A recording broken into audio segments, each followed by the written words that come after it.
¿Qué tal? ¿Cómo andan? Bienvenidas, bienvenidos a QR, aquí en Bravo TV. Muy buenas noches. Bueno, vamos a comenzar con una información importante a esta hora y en la escena que estamos viviendo en la política argentina, y tiene que ver con que mañana se va a oficializar que el próximo miércoles se van a tratar en diputados los dos vetos firmados recientemente por el presidente Javier Milei. Hablamos del financiamiento a universidades y todo lo que tiene que ver con la emergencia pediátrica, y la emergencia en residencias nacionales, el trabajo de los y las residentes. Esto, por supuesto, es una información muy importante porque quiere decir que es en este clima político y social en el que se va a tratar esto mismo en el Congreso, es decir, una respuesta muy rápida por parte de la Cámara de Diputados a las decisiones de seguir para adelante, de seguir exactamente igual del gobierno de Javier Milei. Y ya lo hemos hablado bastante, lo vamos a repasar ahora con Martín Granowski, con Guido Bambini y sobre todo con Carlos Heller, diputado nacional, vicepresidente, de la Comisión de Presupuesto, que en la oposición, cada vez que se va a una sesión muy desafiante, nos lo contó Germán Martínez, cada vez que se va a una sesión desafiante, por el número que se tiene que conseguir o porque por ahí está muy peleado, pero para resistir un veto se necesitan los 2/3, siempre se va con mucha seguridad, es decir, se elige un partido en el que se cree que hay muchas chances de ganar. Lo que quiero decir es que sí, los distintos sectores de la oposición van el próximo miércoles a intentar resistir los proyectos de ley de fondos universitarios y emergencia pediátrica, más conocido como el tema Garrahan, quiere decir probablemente que están seguros de obtener esa cantidad de votos. Y esto también va a ser muy importante porque seguramente se va a dar, ya está confirmada la convocatoria, una movilización, otra, la tercera, en las calles, Palacio y Calle, sobre todo convocada por la comunidad universitaria, pero similar a esta que ocurrió en aquella primera convocatoria, no solamente en el Congreso Nacional, sino en todo el país, y que generó un evento político muy importante, muy determinante. A veces nos dejamos llevar por los chimentos de pasillos, por cómo está, cuál es el estado de las internas de los distintos espacios de la política, qué le dijo qué a quién, en qué momento. Quizá al otro día se dan la mano y siguen para adelante, pero las cosas que son verdaderamente determinantes son estos episodios. Es decir, cuando la ciudadanía genera un acontecimiento político de estas características. Ustedes dirán, bueno, pero se generó aquella primera movilización, luego una segunda marcha por el mismo tema y sin embargo la cosa no cambió, no mejoró la situación de las universidades nacionales de acuerdo a los presupuestos del gobierno nacional. Es cierto, pero también es cierto que fueron acumulando de tal manera acontecimientos políticos, humor social, peso específico en algunos de estos sectores que antes se movilizaban por separado y ahora se movilizan en conjunto, que también son parte de lo que nos han traído hasta acá. ¿Qué es el hasta acá? Bueno, el hasta acá es una escena de crisis del gobierno, de una crisis muy importante, que tiene varias aristas.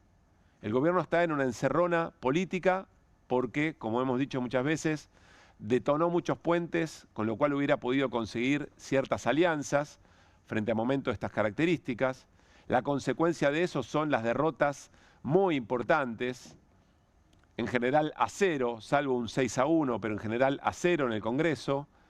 Es una crisis económica muy importante también. Cuando digo crisis económica, digo fábricas que cierran, familias endeudadas, presupuestos familiares que no llegan a fin de mes o se adelanta mucho, todo lo que sabemos y que vivimos cotidianamente. La crisis del consumo, etc.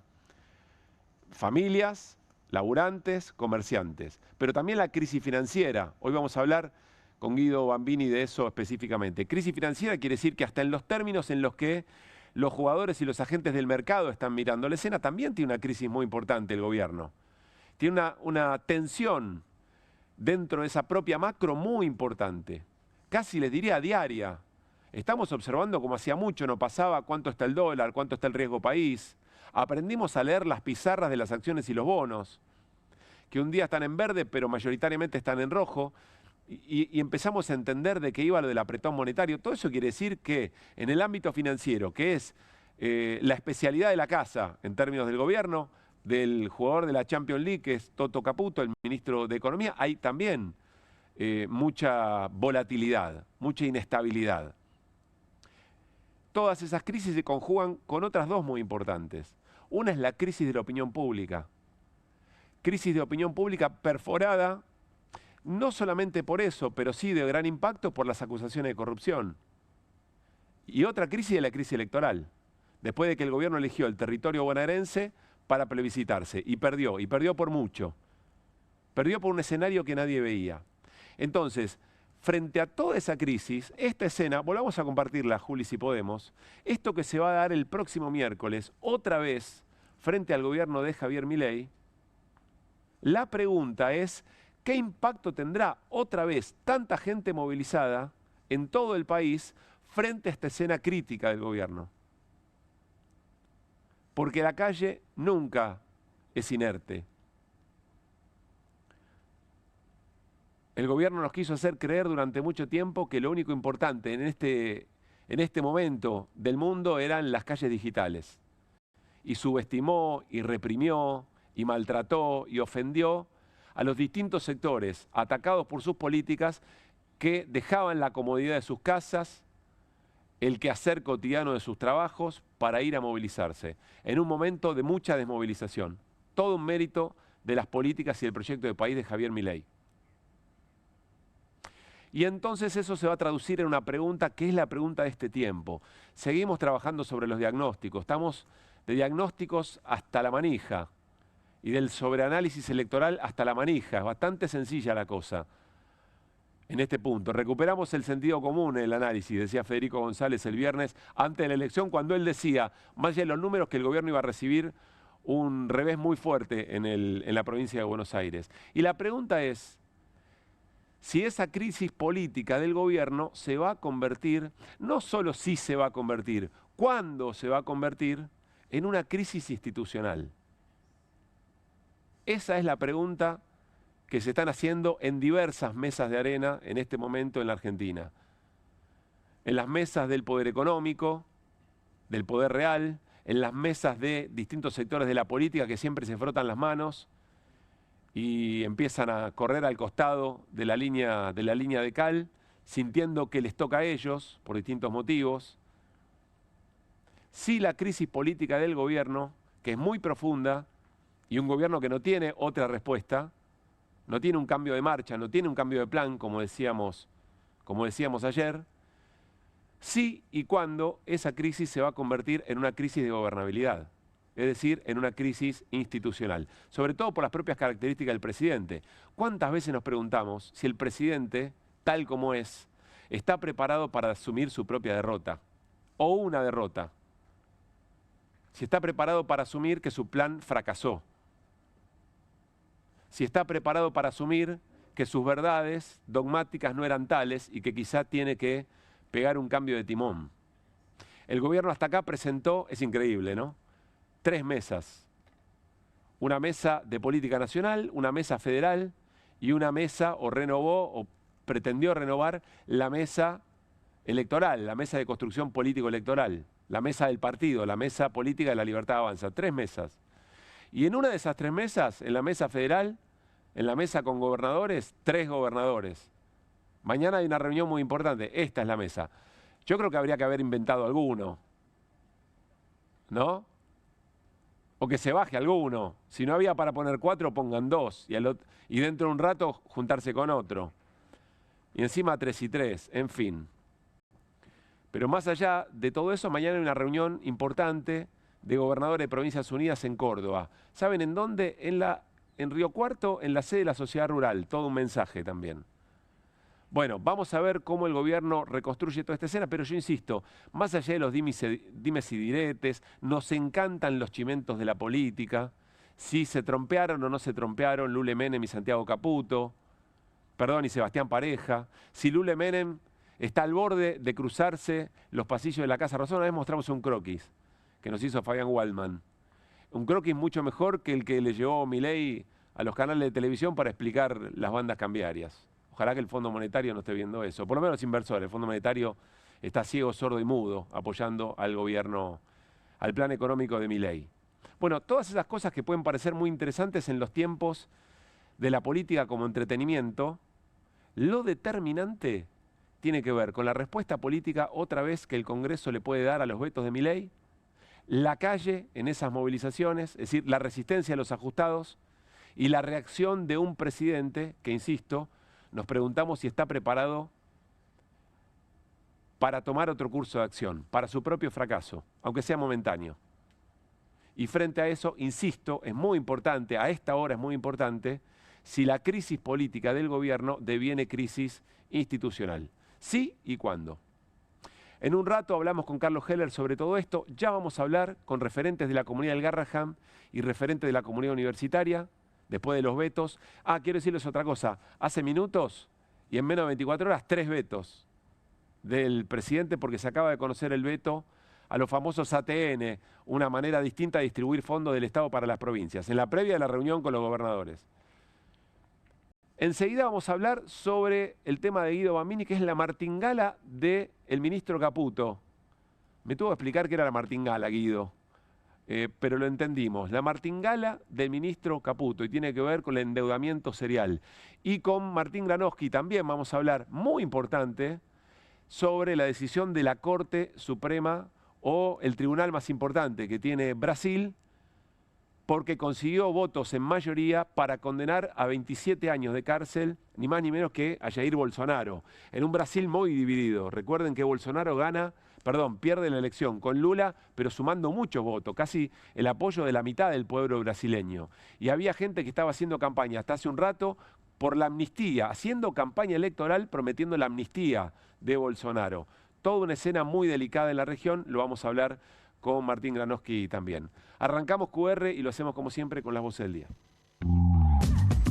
No matamos, no violamos, solamente nomás vamos por el sueño americano. No podemos dejar que el caballo se hunda a mitad de camino, estamos viendo la salida, pero todavía hay que cruzar una parte de ese río. Para nosotros este es un gobierno de coimeros, de ladrones y de cobardes que atacan los derechos que hemos conquistado como trabajadores. Cualquiera de los vetos nosotros los podemos explicar, sea por temas presupuestarios, sea porque son delirios populistas o sea porque la ley va en contra incluso de lo que pretende el título de la ley hacer o mejorar. Un paro total en todas las universidades nacionales para el próximo viernes.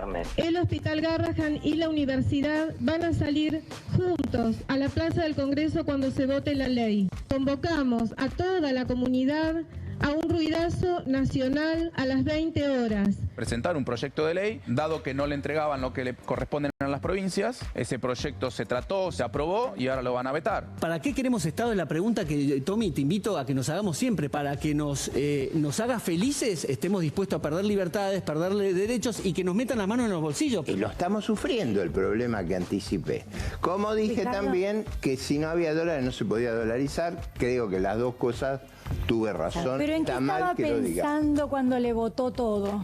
Salvo que Milei tenga compromiso de que Donald Trump va a mandar los buques de guerra que están costeando Venezuela a Argentina, no tiene lógica, porque es un suicidio ir golpeando a los más vulnerables. La micro no se soluciona emitiendo o dándole aumento de plata a la gente, pero poniéndole platita en el bolsillo. Estoy terminando, si no Débora. mejoras los salarios, estoy terminando, Salvador. Débora. ¿Qué es lo que más te aumentó este último tiempo? El trabajo. 1% de la inflación. Anda a mirar las heladeras de los demás. No me vengas, porque ahora como ellos tienen todo, hasta pueden hacer el 3% a los discapacitados. ¿A vos te parece eso? ¿Y eso es lo que vos apoyás? Estamos muy mal económicamente. Esto no va más. Por favor, saquemos a esta manga de hijos de puta. Él hubiera ido los miércoles y se hubiera puesto al frente de los jubilados. Por eso digo, qué bárbaro sería que hoy, por ejemplo, que están todos los chicos de la selección, todo el cuerpo técnico con Messi, todos los chicos con la camiseta de Argentina al frente, ¿quién tendría el coraje de reprimir?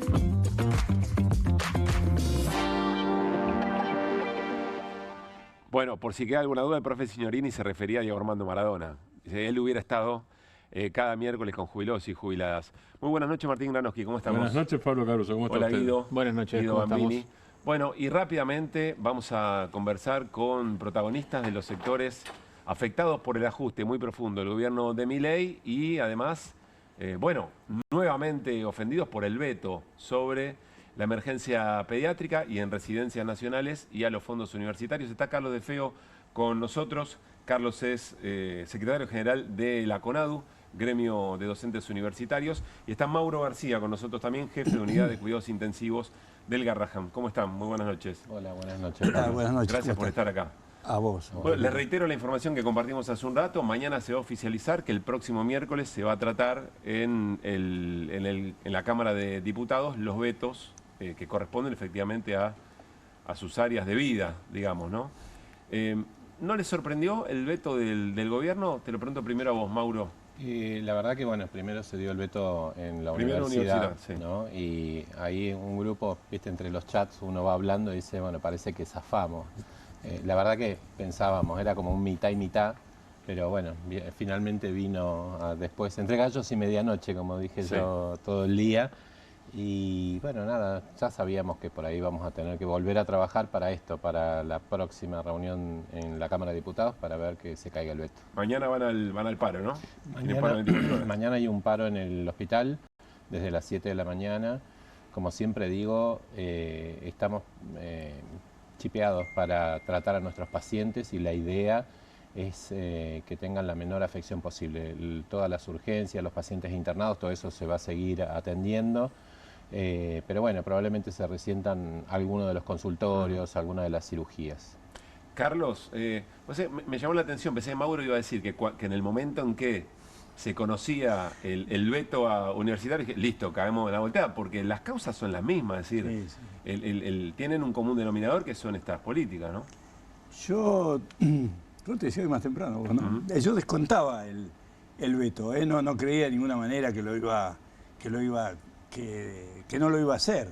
Me parece que por ahí algunos sectores en las universidades, por ahí algunas autoridades tenían la expectativa que no lo hiciese, sobre todo teniendo en cuenta lo que había pasado el domingo con la derrota electoral. Pero yo creo que este es un gobierno que lo ha demostrado hasta el cansancio, vive encerrado en su propia realidad virtual y funciona desde ahí. No hay cosa que lo haga cambiar de un rumbo que ya se marcó, y me parece que el veto ya estaba, nosotros los teníamos ya como altamente probable. De hecho, el día de mañana estamos llamando a un paro nacional en respuesta desde el sindicato, no solamente... ¿Paro mañana? Mañana en todas las universidades públicas, todos los sindicatos, docentes y no docentes, o sea que van a estar cerradas mañana las universidades, pero eso tiene un peso muy, muy especial porque, como lo reconoce el propio veto en los considerandos, habla de una pérdida salarial de más de 40%. Sí, ayer lo compartíamos. Claro, entonces digo, la verdad que es un desastre en la universidad y estamos reclamándole la apertura de paritarias. Hace ya prácticamente un año que no tenemos ninguna respuesta. Bueno, y cuando las hubo, las reuniones me refiero, no servían absolutamente para nada. Y bueno, y ahora estamos con el paro mañana y estamos con los compañeros de Garrahan planteando una marcha, nosotros universitaria y ellos en la cuestión de salud, el 17 para reclamarle a los diputados que cumplan con su deber, representen a lo que la gente le está pidiendo y lo que la gente está haciendo todavía, que es rechazar el veto. Carlos, recordemos esto.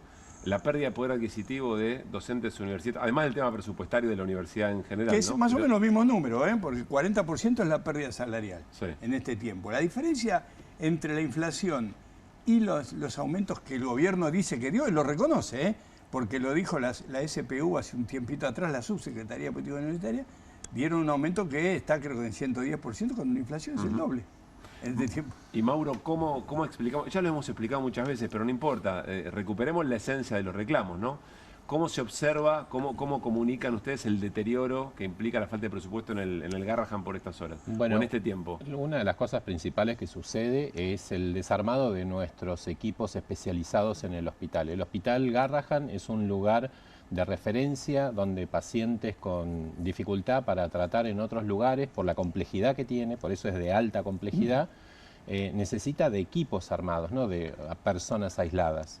Entonces, y esto está produciendo, de hecho había 440 en la última conferencia que hicimos para el cumpleaños del hospital, y probablemente mañana con los números en nuestra conferencia que vamos a hacer mañana ya estuvieron aumentando porque lo estuvimos mirando. O sea, 440, se siguen pérdidas de puestos de trabajo, se fueron, renunciaron, no se cubrieron en estos últimos 18 meses. El hospital tiene 4.700 empleados y la verdad que, por ejemplo, en terapia intensiva, que yo te había contado en otra de las veces que vine, que se habían ido, logramos recuperarlo, pero a expensas de contratos tipo Rappi, que en realidad no tienen vacaciones, no tienen aguinaldo, no se pueden enfermar. Y la verdad que ese tipo de contratos... Por pura pasión. Claro, la verdad que... Y uno tiene esa pasión de decir, Sí, bueno, sí. a ver, vamos a apostar, va a volver, pero eso pasaba hace mucho tiempo, digamos. La verdad que el hospital no estaba caracterizado por eso. Bueno, volvimos a la precarización de los de planta, ni hablar de la formación que es la residencia. Pero bueno, yo creo que la afección de los equipos es lo que termina finalmente afectando a los pacientes, porque se van desarmando los equipos, porque se sobrecargan. Y bueno, esto es lo que estamos reclamando. 440 personas o puestos de laburo. 242 eran en el último... Perdón, entendí 440. No, perdón, 242 puestos de trabajo que se perdieron. Ah, 240. 240. Bueno, son un montón. Es un montón. Sí, sí, Ahora, escuchándolos, 5% del plantel. claro, escuchándolos a ustedes y mirando la realidad, la autocrítica del gobierno, del presidente del otro día es, uno debería traducirla como hicimos poco ajuste. La realidad... Fue insuficiente el ajuste, queremos recortar más, esa es la autocrítica. Yo- Nos quedamos cortos. La verdad que creo que tanto son dos lugares de excelencia. Me parece que hay que mirar un macro. Claro. O sea, hay una parte micro y hay una parte macro. Tanto en salud pública como en educación pública representamos esto, la excelencia, el trabajo. Y cuando no creen en lo público, me parece que ese es el punto a discutir. Entonces, yo siempre lo comparo como al mejor jugador de la cancha. Bueno, hay que ir a darle ese. Después están todas las excusas, digamos, ¿no? Que sí, que no, que va. Pero en realidad yo creo que, y para la gente, se demostró el domingo, pero vienen otras elecciones, y yo vuelvo a repetir, no estoy diciendo que voten a uno u a otro, solo que interpelen o que averigüen qué ideas tienen los que supuestamente nos tienen que representar. Te traslado, Carlos, y además con tus años de dirigente, la pregunta que hacíamos en el inicio, ¿no? Esta va a ser la tercera movilización convocada por las universidades nacionales, pero también todas las fueron de una enorme cantidad, unificaron distintas protestas, ¿no? En todas participaron distintos reclamos. Esta con mayor claridad, y seguramente las familias y la comunidad de discapacitados y discapacitados, con personas en discapacidad, se va a sumar también. En esta escena, esa movilización, ¿cómo te parece que va a pegar en este momento del gobierno? Yo creo que esta movilización, ya lo era el año pasado, pero todavía creo que el perfil no era tan claro. Para mí esta movilización es una movilización opositora al gobierno, claramente. Se oponen a esta política y por eso expresan una cantidad mucho más amplia que el reclamo mismo. Parece que estás diciendo novedad. Vos lo que decís es, no lo piensen tanto en términos del reclamo concreto. ¿Eso decís? Claro, a mí me parece que están expresando un cansancio frente a una política, ¿no? Que hoy afecta a la educación, pero le está afectando a la gente todos los días, porque cuando nosotros hicimos las marchas el año pasado, sobre todo la segunda marcha, la de octubre, sí, la gente que venía, que no eran universitarios claramente, porque nosotros no tenemos 1 millón de personas para poner en la calle, que era lo que hubo, más o menos, claramente era gente que estaba, digamos, que veía en la universidad un valor importante, un futuro para sus hijos, en fin, lo que es la ciencia y técnica, todas estas cosas, pero también veía un lugar, un espacio que frente a la... Esto por ahí es un poco más amplio que lo que tendría que hacer, pero yo creo que frente a la falta de claridad de las opciones opositoras, estos lugares se convierten en un lugar donde poder ir y expresarse ese desacuerdo con estas políticas. Por eso creo que esas marchas son tan numerosas, de lugares donde son incuestionables. Vos dirías, quizá al comienzo fueron por tema concreto. Claro. Pero si fueron convirtiendo en marchas opositoras. Y esta seguramente va a ser... Sí, estoy seguramente que va a ser eso, porque son dos lugares que son altamente valorizados. La salud pública y la educación pública. Son dos lugares que la sociedad valoriza. Nosotros hicimos, me acuerdo, en el último año del gobierno de Mauricio Macri, del año 18, que se hacían los 100 años de la reforma, hicimos una movilización bajo la lluvia en Buenos Aires el 30 de agosto que tuvo más de 500.000 personas. Y ahí se estaban expresando, al día anterior habían puesto, o ese día a la mañana habían puesto, creo que un corralito, o una devaluación había hecho. Y la gente que se estaba expresando ahí, vos lo escuchabas cuando cantaban, cuando en realidad estaban superaba la protesta universitaria. Y yo creo que ahora también, yo creo que como dice compañero, nosotros tenemos que poder expresar eso. Vamos a ir a una elección ahora en octubre. Yo no veo una solución en el marco de... supongamos que le rechacen la ley, el veto. Yo creo que no lo va a implementar el gobierno. El problema acá no es una ley y un sector. Acá es un problema nacional, lo venimos diciendo al principio. Si no cambia esta política de achique del Estado, de ajuste de sus trabajadores, de ataque a la industria, a la pequeña y mediana industria, todo esto, nosotros no vamos a salvarnos solos los universitarios. Y creo que ese también es un valor importante de la universidad. Poder expresar un modelo que desde la autonomía se está expresando, lo veíamos hoy a los rectores, ¿no? Diciendo nosotros somos los que trabajamos por la industria, por la salud. Y ahí tenés una composición pluripartidaria, por otra parte, los rectores. Yo creo que hay que decir, hay que votar en contra de estas políticas. Mire, usted tiene un espectro opositor, tiene varios partidos, elija el que quiera, pero vote en contra de esto. No podemos seguir avalando estas políticas. Yo creo que un poco cómo se votó en cada una de las cámaras, sobre todo en la de senadores, y de hecho el día del cumpleaños fueron de todos los partidos políticos a decir que el Garrahan es pluripartidario y el Garrahan es de todos. Entonces eso creo que es la expresión. Y es nacional, es nacional, porque nosotros la verdad que estamos para todo el país. Entonces me parece que es importante. De ese traslado de Salta al Hospital Garrahan, lo charlamos con Mauro en la radio. Un traslado de un pibe de 13 años, si no me equivoco, que necesitaba una asistencia cardíaca y pulmonar, y había que hacer ese traslado, y eso fue inédito. Y viajaron, y fueron, y medían los lugares por donde había que pasar. Y se contrapone. Está bien. Ya salió de ECMO, está evolucionando favorablemente, ¿no? Se contrapone la imagen de una senadora que dijo que los chicos no tenían derecho a ir al Garrahan. Entonces, ese paciente en Salta hubiese fallecido, porque si ese chico no tenía el derecho de ir al Garrahan, hubiese pasado eso. Me parece que, por eso digo, y que de nuevo, hay que interpelar a la gente, que analice, que vea qué propuestas tienen. Yo personalmente digo, salud pública sí, porque este país tiene mucha necesidad. El 60% de los pacientes que atiende el Hospital Garrahan no tienen recursos para pagar. Y el ejemplo de que lo comentamos el otro día en la radio, este corazón artificial, por decirlo para que lo entiendan, se llama en realidad oxigenación por membrana extracorpórea. Cada circuito sale 29 millones de pesos. Entonces, ¿qué le tenemos que decir? Como hacen los privados. Los privados, antes de ponerte en ECMO, te dicen, primero hay que poner el dinero, después vamos a hacer la atención. El Hospital Garrahan no hace eso. Bueno, y hay alguien que ve un negocio ahí, ¿no? Un negocio y una posibilidad de algo más. Y es probablemente Para vos estás planteando un tema de vida o muerte directamente. Sí, absolutamente, absolutamente. La salud pública es un valor en todos lados, en todo el mundo. El otro día escuchaba a la primer ministra o ministra canadiense, cuando le decía, nosotros no queremos ser un Estado, nosotros mejor porque no queremos ser un Estado más. De Estados Unidos, después de lo que ha dicho Trump. Invitamos a los estados del norte a que sean una provincia canadiense, van a tener salud pública gratuita. Claro. Le marcaba eso como un hecho importantísimo. Va a tener estado de bienestar, claro. Quiero sumar a la charla a Pablo Wong. Pablo es papá de dos pibes que nacieron siameses, Ian e Ignacio.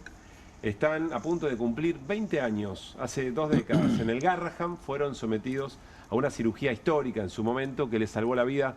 Pablo, te saluda acá, Pablo Caruso, con todo el equipo de QR y también docentes universitarios y un médico del Hospital Garrahan. ¿Cómo te va? Buenas noches. Hola, ¿qué tal? Muy buenas noches, Pablo. Gracias, sí, Pablo. Es así como vos decís. Hace 20 años los operaron, hicieron una separación de siameses. Ellos actualmente están ostomizados, compartían intestino y a las pocas horas de haber nacido fueron separados en el Hospital de Garrahan gracias a la mano y a la sapienza de estos médicos que dan la vida por sus pacientes. ¿Qué significa, quizás es una pregunta, una respuesta obvia, pero qué significa el Garrahan para ustedes y de qué manera en aquel momento se sintieron acompañados? Porque para ustedes era el destino de su vida estaba en las manos de esos profesionales, ¿no? Sí, tal cual, como lo decís vos, la verdad que a vos se te derrumba el mundo. Siempre hemos tenido una muy buena contención del hospital, de todo el personal, tanto administrativo como médico, está descartado obviamente. Y uno trata de, obviamente, aportarle del lado social el apoyo y la ayuda. De hecho, hace poquito estuvimos con los papás de las siamesas que también las separaron. No estaban tan comprometidas como mis hijos en ese momento, porque ellas simplemente compartían el hígado y los vasos estaban independientes y demás. Pero bueno, uno transmite su experiencia, no quiere decir que repitan nuestros pasos, pero sí que después de 20 años hay luz al final del camino. Entonces, el Garrahan es una familia, el Garrahan no se merece lo que está haciendo este gobierno con los médicos y con todo el personal. Y yo creí que después de lo que pasó en las elecciones provinciales, el gobierno iba a dar marcha atrás y recapacitar en todo esto, ¿no? Pablo, me imagino que, no lo sé, lo pregunto y quizás me decís que no, pero me imagino que te acordás los nombres propios de los administrativos que los atendieron, de los médicos, bueno, de muy buena parte del personal de aquel momento, ¿o no? Sí, por supuesto, están grabados a fuego, pero desde el embarazo, desde la concepción, que uno se acuerda de la doctora Bociolesi, que fue nuestra obstetra de cabecera, el doctor Piolini, que es el primer ecógrafo que nos dijo que veía una membrana que no estaba totalmente dividida, que podían venir con complicaciones, es el que nos sugirió realizar una resonancia magnética, el doctor Horacio Cuesta, que es el cirujano que realizó la operación de separación. Mirá qué triste que es un cirujano que, triste en el sentido de que un cirujano que está jubilado tiene que volver a abrir su consultorio porque su jubilación es paupérrima, cuando es un médico una eminencia, para nosotros es más que Dios, ¿no? Más que Dios, Santiago Weller, que es ¿cómo es? El urólogo, en su momento estaba Pablo Corbetta, que dicho sea de paso, es un médico que fue jefe de urología y decidió lamentablemente irse al extranjero porque acá no se los valora, no se los abraza, no se los cuida. Nosotros tenemos que cuidar el potencial humano que tenemos y no se lo está cuidando. Pablo, te cuento, está Mauro García acá con nosotros, jefe de cuidados intensivos del Hospital Garrahan. Me imagino que historias como la de Pablo y sus hijos y su familia debe haber un montón. Sí, la verdad que hay... ¿Y qué significa para ustedes eso?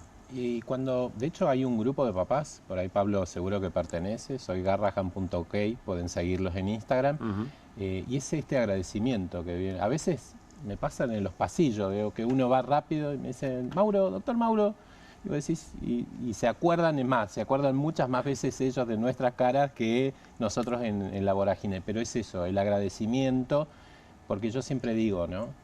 Tener un hijo enfermo y tener un hijo enfermo grave, yo no se lo deseo a nadie. Y hasta que no pasás por esa experiencia, me parece que todo te resbala. Lo otro que me parece súper importante que dice Pablo es cómo, y que nosotros lo hacemos en una sociedad donde prevalece el pensar en uno mismo, la verdad que no, digamos, ellos solidariamente están pensando en otros, en nosotros, y nosotros cada día que atendemos a un paciente estamos pensando. Me parece que eso es una de las cosas que también hay que rescatar y decirle a la gente, pensemos un poquito más en el otro que nos va a ir mejor. Pablo, si alguien nos está mirando y quizá piensa, bueno, a mí no me tocó por ahora, debe ser que algo no estaba funcionando ahí en el Garrahan, pero no es mi asunto, digamos. ¿Qué le dirías como para que se empatice un poco más con lo que está pasando con el Hospital Garrahan? Mira, más allá de que te toque o no atravesar una situación bastante conflictiva o tengas que asistir al Garrahan, yo al otro le diría que nadie está exento, porque todos tenemos un familiar o en una posible futura oportunidad atravesar una situación límite, porque el Garrahan atiende estas situaciones, las situaciones límites, las más complejas. Nosotros hemos tenido pacientes compañeros que tenían las mejores obras sociales en ese momento Y en el único lugar donde se hacían los tratamientos, donde les salvaban vidas, donde los operaban, era el Garrahan. Porque están los especialistas, se capacitan para eso. Y no es de la boca para afuera que hay que agradecerles, es hacerse carne del problema. Y esto trasciende lo político. Esto trasciende lo político. Es como uno en una casa. Cuando uno en una casa, vos decís, no tengo plata, ¿qué es lo que preservás? La salud, la educación y la alimentación. ¿Sí? Esto es lo mismo. No hay plata, pero las necesidades básicas, primordiales, tienen que estar. Ya sea de blanco, negro, amarillo, el partido que sea. Y yo le pido, por favor, a todos los dirigentes políticos que no hagan oídos sordos al reclamo justamente. Nosotros somos padres autoconvocados, Garrahan.ok. Nos fuimos conociendo en las movilizaciones y esto es una familia realmente. Que por favor la gente se involucre porque es grave lo que está pasando con la educación, con la salud. Y la verdad te agradezco el espacio que nos das, porque no todos hacen esto. Y yo una vuelta hice una reflexión que lo compartió un cronista por las redes, y yo pensaba, si Milei, haciendo referencia a sus hijos caninos, que yo los amo también, porque tengo mis hijos caninos, hubiese tenido un Garrahan, pero veterinario, ¿sería tan desagradecido con esos médicos que le salvaron la vida? Me pregunto, ¿no? Está bien la pregunta, imposible que yo te dé una respuesta para eso, me parece que queda ahí flotando en el aire. Pablo, te mandamos un abrazo, gracias por este rato y también mucho cariño a la familia. Muchas gracias, Pablo. Que estés muy bien. Carlos, ¿cómo te imaginás el devenir de esta escena? Decía recién, yo creo que vamos a ir a la marcha federal, esa importante, yo supongo va a ser una gran marcha. Creo que hay altísimas posibilidades, no estaban muy lejos de los votos que se necesitaban para rechazar el veto.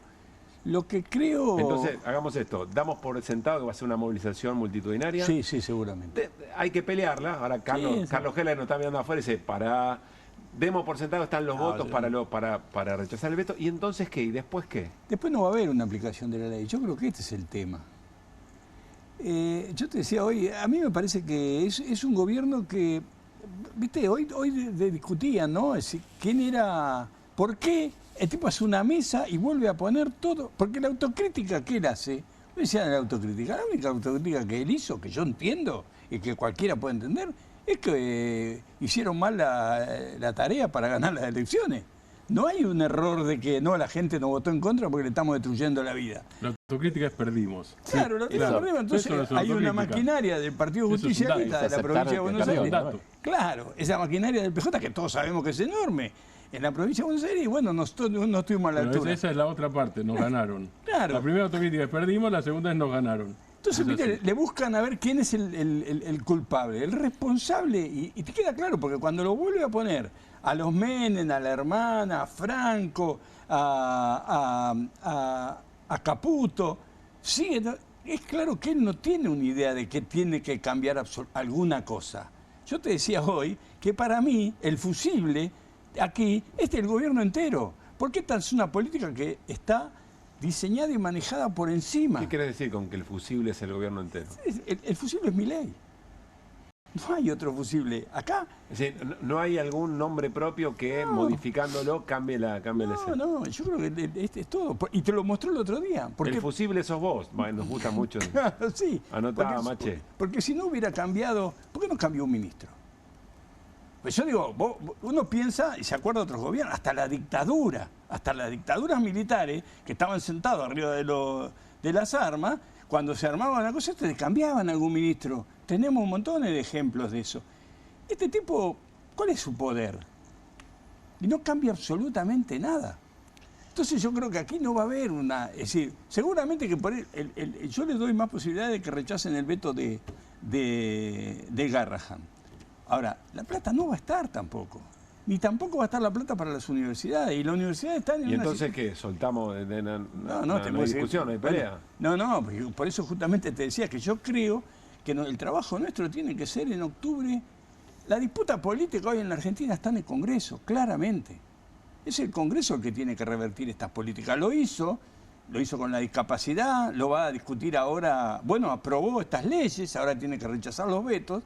Es ahí donde se discute la política en la Argentina. En el Congreso nosotros tenemos que hacer un esfuerzo enorme para que el Congreso haya representantes que no sean como Cuéllar, que respeten el voto que los llevó allí. Bien.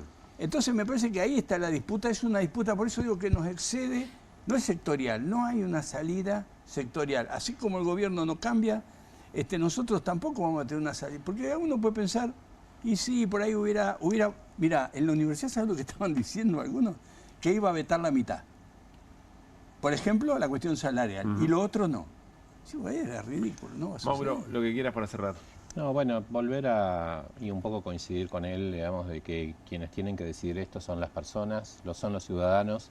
En octubre creo que hay que intentarlo de esta forma, vuelvo a repetir, sin decir a quién hay que votar. Hay que preguntar quién quiere salud pública, quién quiere educación pública y bueno, que sea eso por lo menos desde mi punto de vista. Después, nosotros en el hospital vamos a persistir, o vamos para diputados, iremos por senadores y después la aplicación es cierto, digamos que uno puede decir, bueno, la van a embarrar, la van a judicializar o qué es lo que van a hacer. Bueno, seguiremos diciendo lo que hay que decir.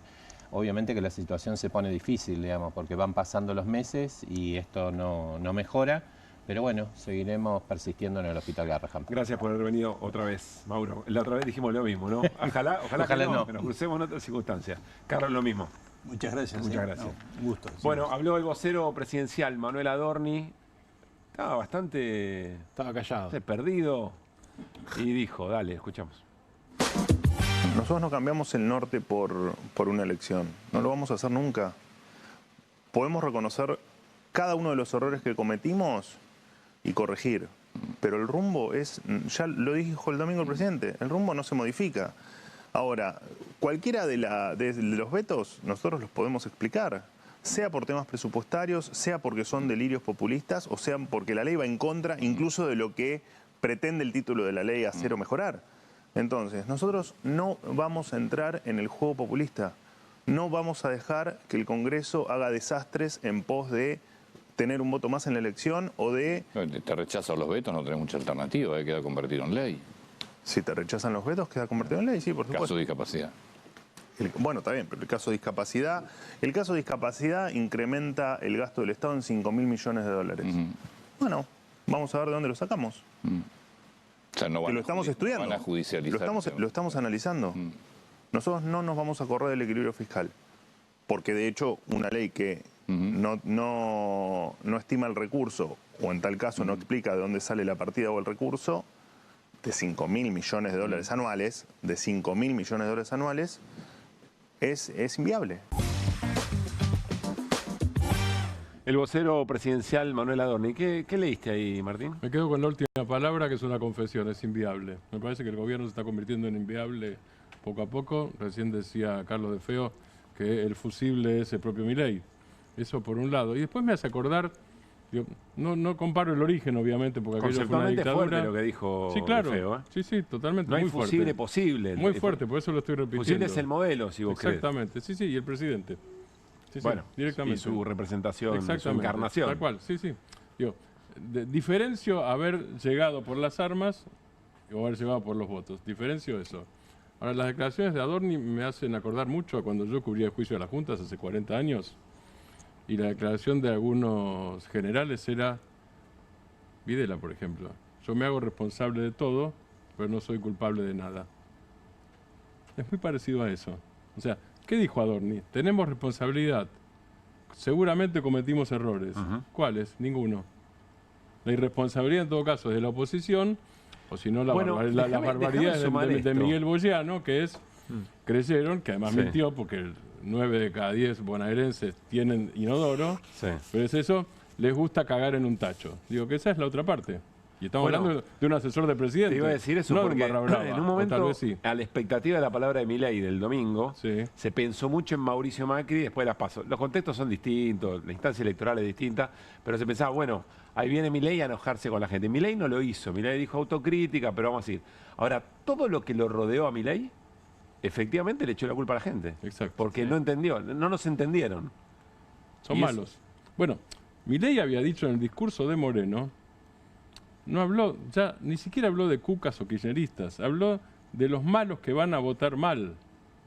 Dijo directamente eso. Y esos son millones siempre. Porque, digamos, ponele que hubiera salido al revés la votación, ¿no es cierto? Sí. De cualquier manera habrían sido millones. Entonces los malos son millones para el gobierno. Es muy impresionante eso. Me hiciste acordar, el acto en Moreno se supo que Milei le dijo a los policías que participaron en el operativo que había sido el mejor operativo de seguridad de la historia. Otra más, todo para la historia. Hay un problema ahí también, ¿no? Pues si vos sos todo lo mejor de la historia, él es el mejor presidente de la historia de la humanidad, no de la Argentina. Sí. Como habrá sido el peor, por otra parte, ¿no? De los operativos, quiero decir. Sí. Si Caputo es el mejor ministro de Economía de la historia y Sturzenegger también, quiere decir que entonces ¿cuál es tu cambio? ¿Qué cambiás?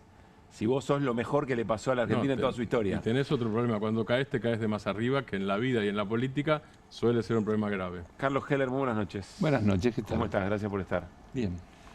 ¿Por dónde querés arrancar? Hay mucho punto de abordaje, pero estuviste escuchando lo que recién conversábamos. Te quiero preguntar por el Congreso el miércoles que viene. Voy a empezar por lo que no hablaron ustedes, el tercer veto. El de hace un rato. Claro, porque creo que es el veto llave. Expliquémoslo. Claro. Primero, ¿qué son los ATN? Los ATN son recursos que actualmente el Poder Ejecutivo distribuye de manera discrecional para atender determinados requerimientos, necesidades de las provincias. ¿Qué es lo que se aprobó? Abro paréntesis. Con el acuerdo de todos los gobernadores y el jefe de gobierno de la ciudad que firmaron el mismo proyecto. Inédito, ¿no? Inédito. Todo el documento aquel de los 24. Exactamente. Que los ATN dejen de ser distribuidos de manera discrecional y que se distribuyan de acuerdo a la coparticipación. Es decir, gotee diariamente, como gotea la coparticipación, lo cual, si lo junto con el tema del cambio en los DNU, le sacaría a los poderes ejecutivos una enorme capacidad de apretar a las provincias que no le son adictas o que no se corresponden a ese proyecto político. A mi juicio, le sacás arbitrariedad. Así es. Porque es el veto llave.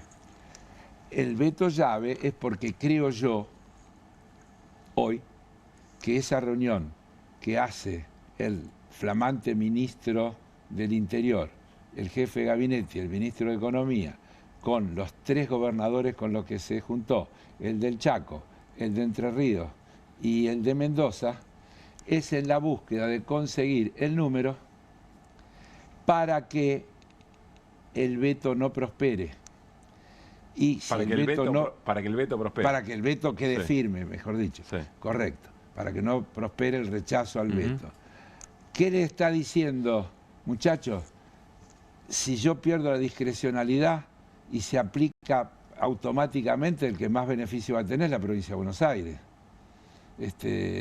Y dejen que yo siga teniendo la manija, que con la manija yo les voy a seguir dando a ustedes, porque ustedes son los leales. Ahora, además, acompáñennos en los otros vetos, porque si no vamos a tener problemas presupuestarios. Ayúdame a cuidar estos fondos, que son los fondos. Pero yo te prometo que con los ATN te voy a atender como corresponde.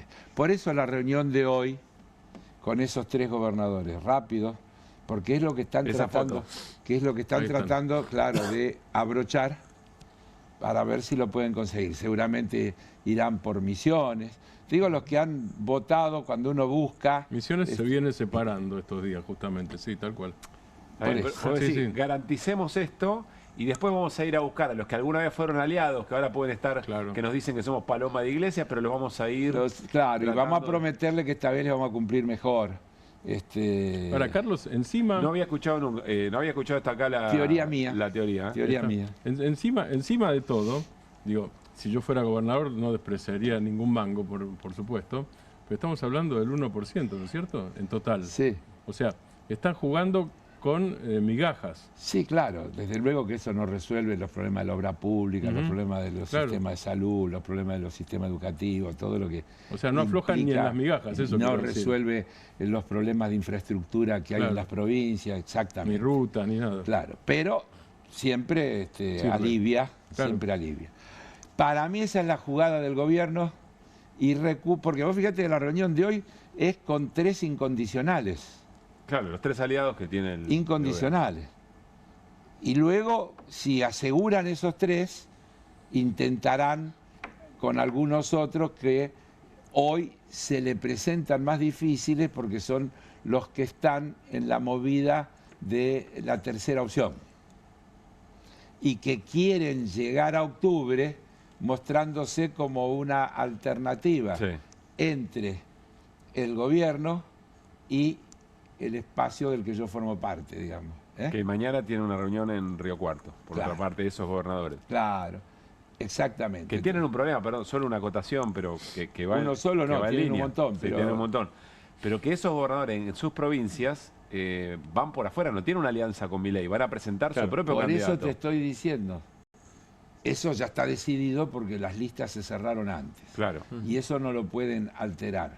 Pero sí pueden negociar, porque quiero decir que varios de esos gobernadores se han desgañitado diciendo que querían apoyar y que no tienen diferencias con las políticas de fondo que lleva adelante el gobierno de Milei. Que en todo caso las diferencias tiene porque Milei no los atiende lo suficiente para que puedan resolver sus problemas, digamos, locales, internos. Pero que con esa idea de Estado ausente, de desregulación de todo, de dejar todo en manos del mercado, en líneas generales coinciden. Por lo que decís es, si la negociación es lo suficientemente tentadora, quizá en algunas cosas accedan. Porque ojalá que no. Están. Ojalá que no, pero yo quisiera que nosotros podamos sostener nuestras posiciones y que podamos rechazar los vetos y que sean consecuentes. Vuelvo, mirá lo que yo te digo. Empecé con los ATN, firmaron un documento. Sí. Y si ahora se dan vuelta, se están dando vuelta de algo que ellos mismos pidieron. Claro. Así de grave es desde el punto de vista de lo que es el compromiso político, diríamos. Bueno, va a ser como el cambio cuando se trató el tema jubilatorio de algunos senadores, ¿te acuerdas? Claro. Bueno, ahí tuvimos alguno que firmó el dictamen y después votó en contra. Con una diferencia. Eso es flagrancia. Con una diferencia. Es mucho más costoso, es mucho más impactante ver que te das vuelta y perjudicás a jubilados y jubiladas o comunidad con personas con discapacidad que los ATN, que son más abstractos en algún punto. Pará, porque tu teoría me rompió la cabeza y me abrió muchas preguntas.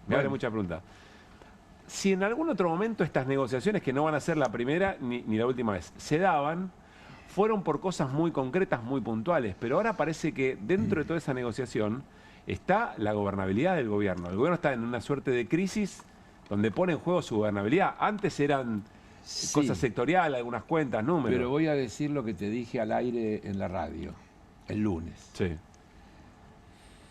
El gobierno dijo, nos equivocamos en algunas cosas de la política, de la táctica, pero ni un milímetro vamos a retroceder en el proyecto que tenemos. Más, vamos a redoblar la apuesta, vamos a profundizar. Es decir, no dejes de tener en cuenta que eso es lo esencial. Eso es lo esencial. El gobierno quiere seguir profundizando. ¿Y quién es el aliado o el jefe que inmediatamente salió a decir van por buen camino? El Fondo Monetario. El Fondo Monetario. Que fíjate que el martes ya había una declaración del Fondo Monetario. El martes ya había una declaración del Fondo Monetario diciendo respaldamos a este gobierno, es por aquí, es lo que el gobierno quiere hacer, hay que profundizar el camino de la desregulación y abro paréntesis y vuelvo enseguida. Hoy lo anunció creo que Caputo, ya tienen listos los proyectos de reforma laboral y de reforma impositiva. Lee el documento del Fondo del Martes que dice el gobierno tiene que profundizar las reformas estructurales de fondo, para lo cual necesita un resultado favorable en las elecciones. Bien, pero vuelvo a mi pregunta anterior. En este momento ese mensaje del fondo es un mensaje que colabora con la defensa del gobierno. Obvio. Casi te diría con la sostenibilidad del gobierno. Obvio. Por eso vuelvo, en esta negociación que se va a abrir, muy probablemente esos gobernadores que alguna vez jugaron a favor van a estar pensando si esta crisis de Milei es una crisis terminal o es algo que el gobierno puede llegar a pasar y entonces tengo alguna expectativa de seguir van a estar mirando las encuestas, decís también. Las encuestas, su propia calle, calle en su propia provincia.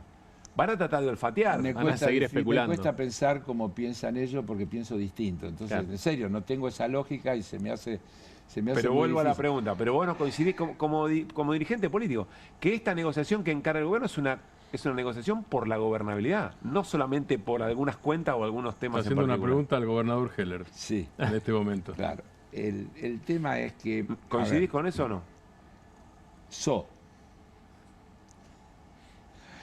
No te tenía en ni sí ni no.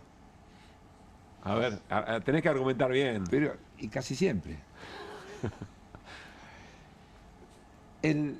El Fondo Monetario y el Círculo Rojo, el poder real, lo que tiene es objetivos. En realidad, estos gobiernos son en general instrumentos de ese poder real para llevar adelante esos objetivos. Por eso insisto con las 4M, que más allá de matices, todas tienen un denominador común. La dictadura de Martínez Dios, la política económica de Martínez Dios, achicar el... Pará, te voy a homenajear, te vamos a homenajear en el programa. Poné la portada, Juli, si podés. Mirá, El Riesgo M, producción de Viva la Libertad, Carajo Entertainment, Martínez Dios, Macri, Menem, Milei, modelo. Claro, M de modelo. Modelo, por eso. No te la esperabas. Achicar el Estado es agrandar la nación. Todo lo que deba ser público será privatizado. Estado canchero, que es casi lo mismo. Estado canchero es el Estado arreglando el escenario para que jueguen los privados y que va por todo, en la máxima, topo adentro del Estado para destruirlo desde adentro. O sea, para ese mismo modelo, este es el mejor instrumento de este momento. Sí. Como lo fue en su momento el terrorismo de Estado, como lo fue... Sí, con la diferencia, y otra vez, de que en relación al terrorismo de Estado, tiene la legitimidad del voto popular. Claro. La vieja cosa que yo repito y soy aburrido, la que Martínez Dios le dice a Piña. Nosotros no teníamos la legitimidad que tiene Menem, lo dice en el año 95. Con envidia. Claro. Con envidia. No, y que puede hacer las cosas que nosotros no podíamos. Por eso, con envidia. Dice, Menem y Thatcher tienen la legitimidad para hacer lo que hay que hacer. Nosotros no la teníamos y por eso no lo pudimos hacer. Bueno, tráeme eso al presente, ¿por qué me decís Yo te pregunto por la gobernabilidad. Te digo porque varios de esos gobernadores tienen una contradicción. Desde el punto de vista modélico no tienen diferencias, desde el punto de vista político tienen aspiraciones.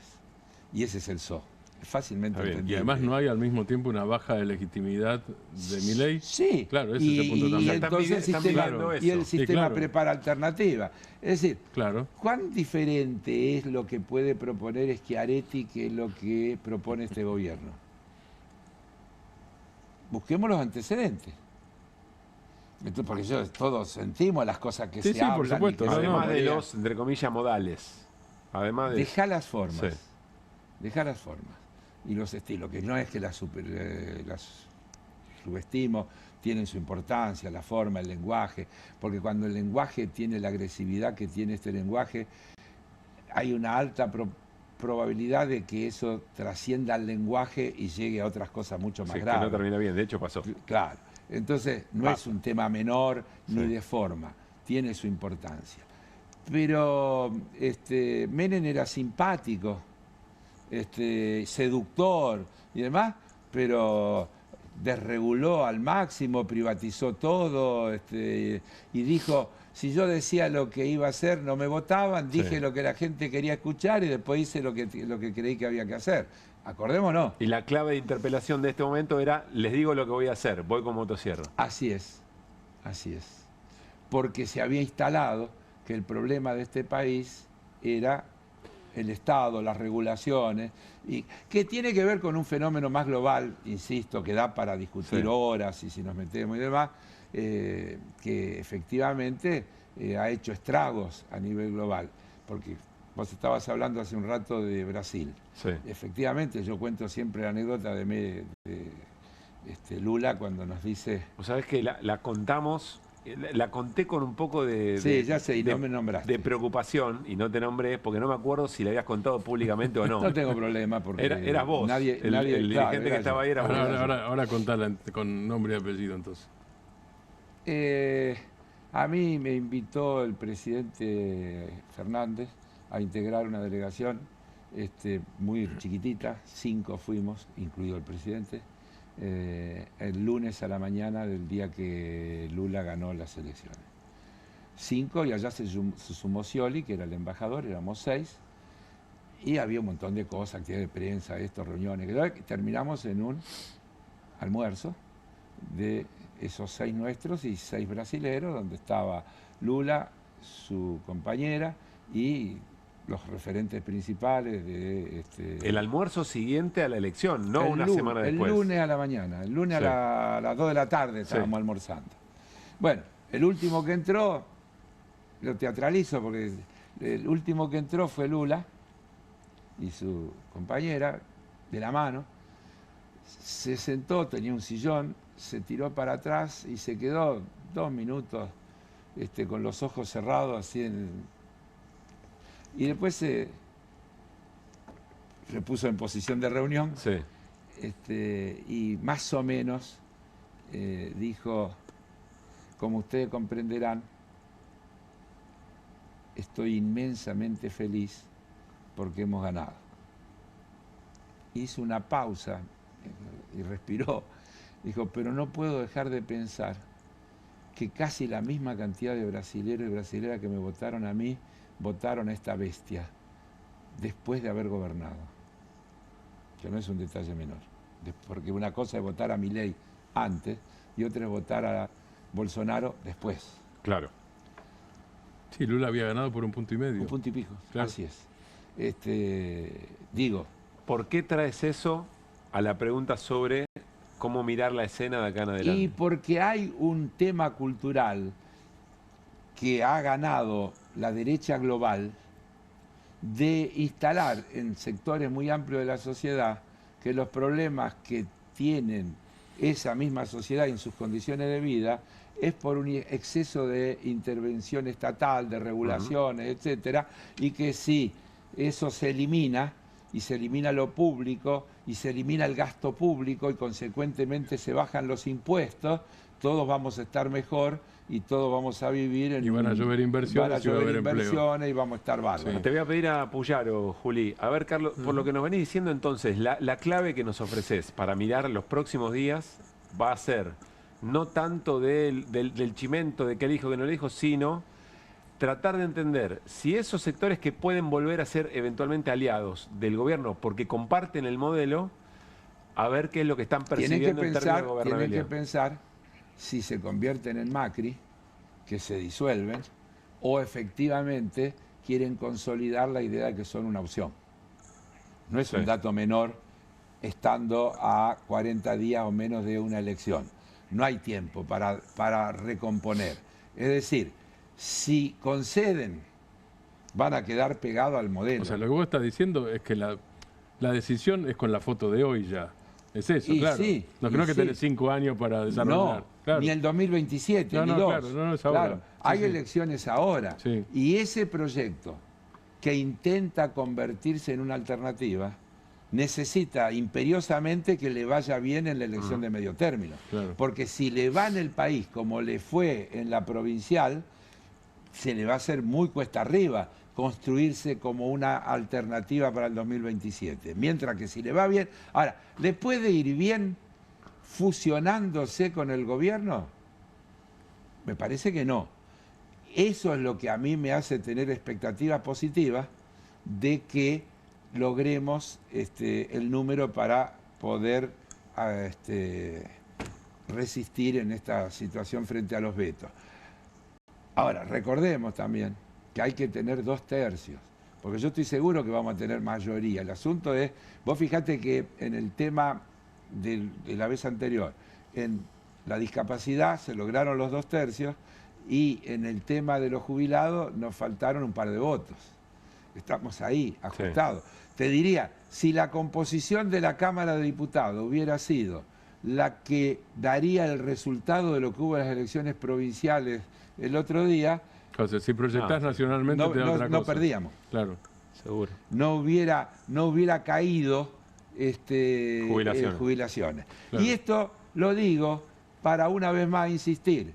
Si todos los jubilados, si todos los familiares de los jubilados, y si todos los universitarios, y todos los familiares universitarios, y si toda la gente vinculada al sistema de salud, y toda su familia, y todos los demás, entienden de lo que se trata, tienen que votar como corresponde para que este gobierno, en una elección de medio término, quede limitado con un parlamento que, como el otro poder del Estado, le ponga límite. Hoy no estamos construyendo una alternativa, eso es en el 2027. Hoy lo que estamos discutiendo es si el otro poder del Estado, que es el Parlamento, puede constituirse en un dique que le ponga límite al proyecto desregulador y destructor de lo público que es este gobierno. ¿Sabes lo que me encanta de esta charla?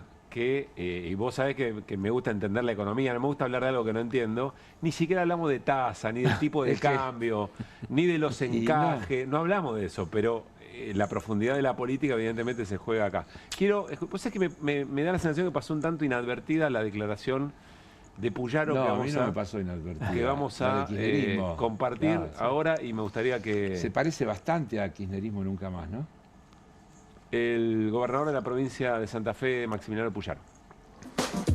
El kirchnerismo no vuelve nunca más al gobierno de la República Argentina. La gente dio vuelta a la página. Ellos pueden estar envalentonados, contentos con Kicillof, que le fue bien. El kirchnerismo no vuelve nunca más al gobierno nacional, porque la gente dio vuelta la página. ¿Kicillof no es kirchnerismo? No lo digo yo, lo dice él. Kicillof dice que es kirchnerista él, entonces no tengo yo que exagerar diciendo que es kirchnerista. Es como que me digan que Monteverde no es kirchnerista. Lo dicen ellos, no lo digo yo. No es que le tiro un balde de tierra diciéndole no, ustedes son kirchneristas. Ellos se reivindican kirchneristas.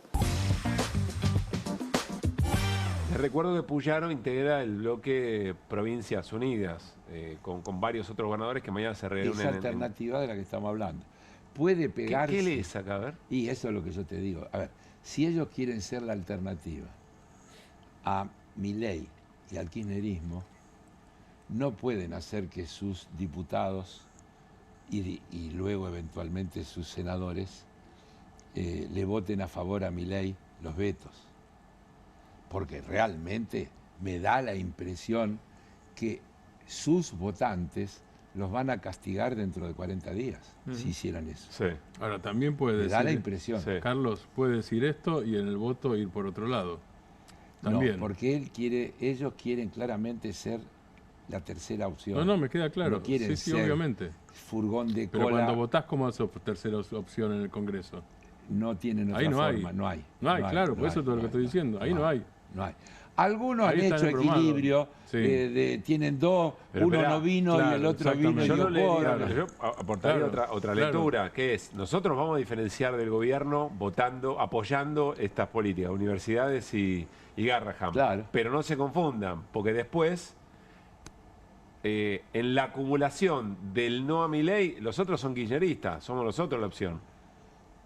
Está bien, pero porque si no, ¿cómo está votando, está votando contra el gobierno. Pero eso es suponer que a la gente no le importa la política real, solo le importa la política. El discurso. Claro, el discurso. Sí. En definitiva, si vos le aceptás los vetos.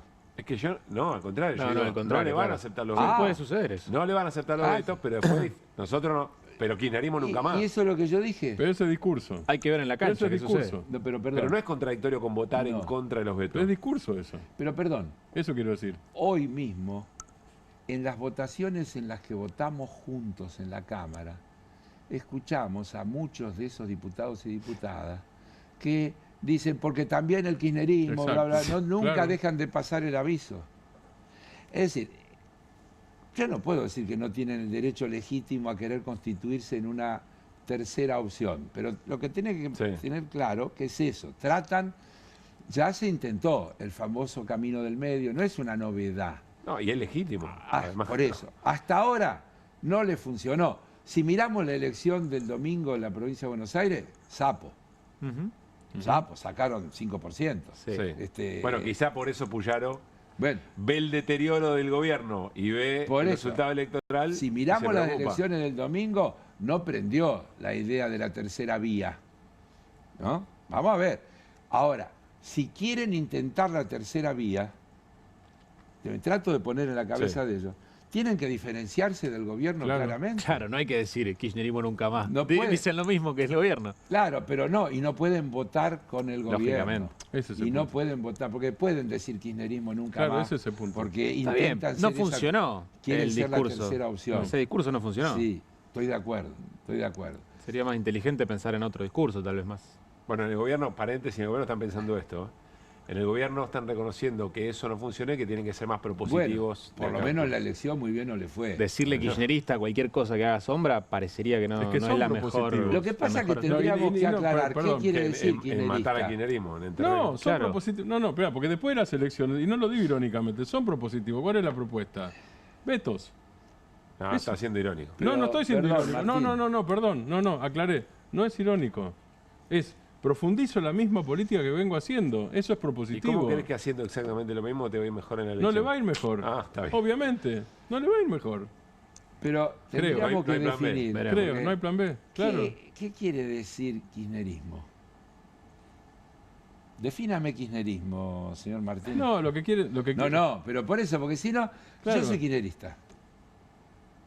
Yo soy kirchnerista porque a mí me convocó Néstor Kirchner por allá por el 2007, 2006, 2007, a tratar de construir algo que él llamaba la transversalidad, que era un espacio político, un frente amplio, plural, diverso, que alrededor de ciertos ejes tomara lo mejor de las distintas expresiones de la política tradicional.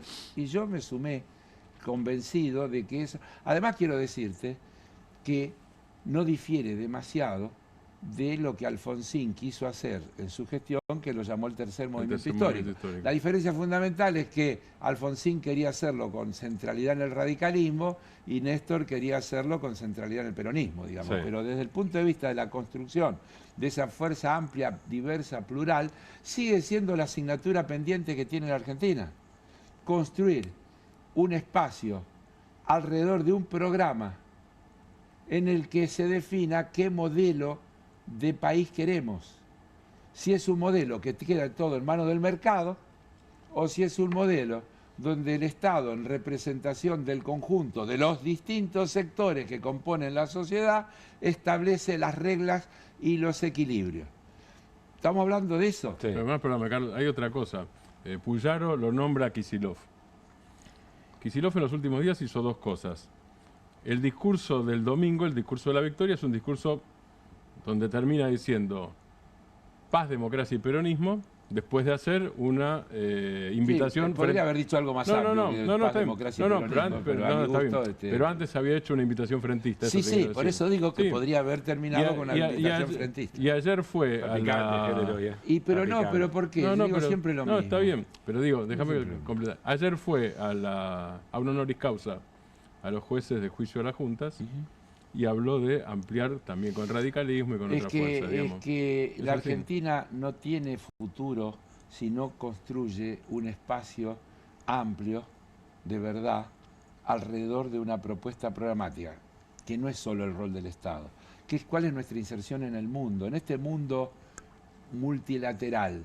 ¿Es ese alineamiento incondicional del presidente con Estados Unidos e Israel, o es la Argentina en los BRICS?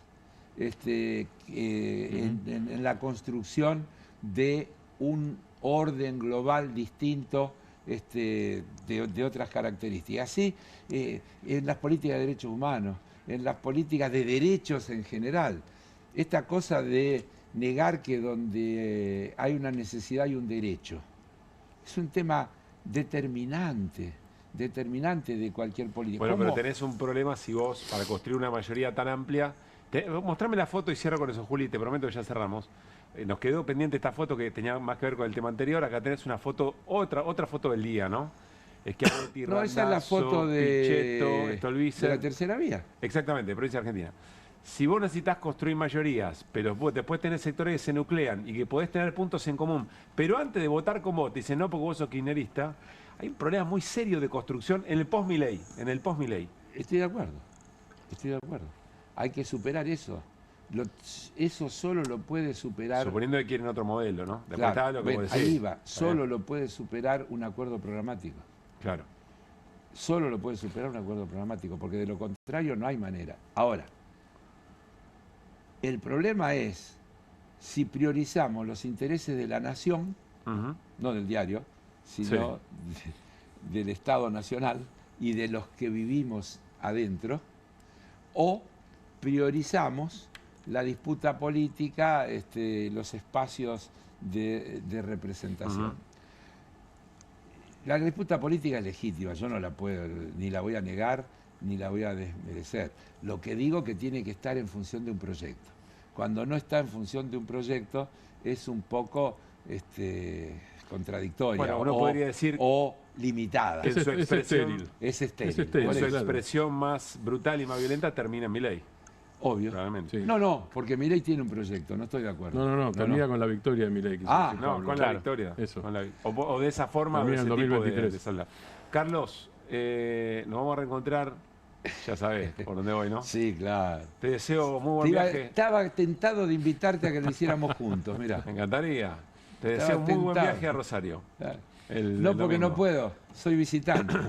No permiten visitantes. Pero yo hablo y te recibiremos muy bien. Vos sabés que yo pude haber ido a muchos partidos visitantes, me han invitado infinidad de veces, y por un respeto a la cuestión me pareció que yo no tenía que aparecer nunca en una cancha donde los visitantes no podían estar. Donde no podía haber otros hinchas como vos, querés decir. Claro, usando un privilegio. Claro. Nunca fui a una cancha desde que se limitó la cuestión de visitantes. Y mirá que tengo amigos en conducciones de muchas instituciones y demás que me han invitado innumerable cantidad de veces y siempre dije que no. Bueno, lo mejor, el domingo. Es una cosa muy linda. Vamos a tener dos mundialistas en la cancha. Sí, señor. Claro. Un mundialista y un ex mundialista, pero en fin, dos mundialistas. Sí, uno que hizo gol en las finales más importantes y otro que... Un ex mundialista y un mundialista. Gracias, Carlos, como siempre. Vamos a la pausa y al regresar... Perdón, hablamos con Martín Granowski sobre la condena a Jair Bolsonaro, un tema muy importante por intento de golpe de Estado y un intento de asesinar a Luis Ignacio Lula da Silva. Y vamos a hablar con Guido Bambini sobre las martingalas de Luis Caputo, el ministro de Economía, todo eso después de la pausa.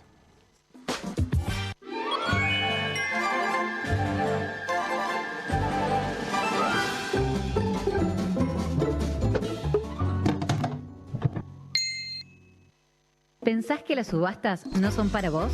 Son para todos, porque podés comprar y vender desde donde estés de manera rápida, fácil y confiable. ¿Querés participar de nuestra próxima subasta?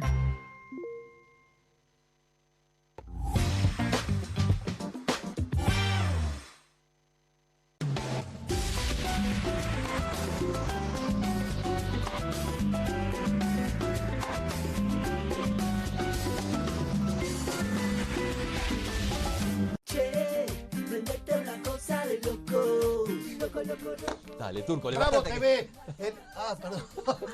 Estaba soñando. No se hizo realidad el sueño. ¿Qué sueño con este programa? Venimos practicando tanto, le venimos metiendo tanta onda, que no puedo parar de pensar en el momento que vamos a salir al aire. Ya que soñás tanto, ¿cómo se llama el programa? Una cosa de locos. ¿A qué hora vamos? 16 a 17. De 16 a 17. Por Bravo TV. Bravo TV, para todo el Cata TV, streaming Bravo TV. Cata TV, streaming, Bravo TV. Fusión. Fusión. Por Cata lo vas a ver, por Cata lo vas a disfrutar. Che, prendete una cosa de loco. Se sumaron 900 nuevos policías para aumentar el patrullaje en las calles. Se incorporó más tecnología con chalecos de última generación y armas Taser y Birna de baja letalidad. Además, hay más cámaras conectadas a los centros de monitoreo para que la ciudad sea cada vez más segura. Buenos Aires Ciudad. ¿Necesitas llegar tranquilo a fin de mes? Tené un préstamo 100% online con WeCred. Te damos un préstamo personal de hasta 400.000 pesos. Acreditación por CBU dentro de las 48 horas. Mínimos requisitos. Cuotas fijas en pesos. Rápido, simple y seguro. Ingresá ahora en wecred.com.ar. Bienvenido a todo Latinoamérica. Caras TV llegó a DirecTV, el canal de las celebridades. Entretenimiento exclusivo las 24 horas del día. Más Caras, con la conducción de Héctor Maugeri. Red Carpet, Caras News, Caras Realeza, Caras Fashion, Caras TV. Llegó a DirecTV. Contenidos exclusivos para toda Latinoamérica.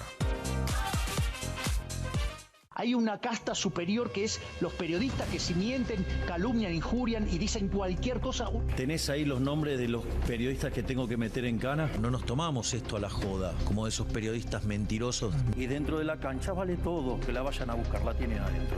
Soy un abanderado de la batalla cultural, pero los imbéciles con déficit de IQ doméstico, ¡ay, no, miedo!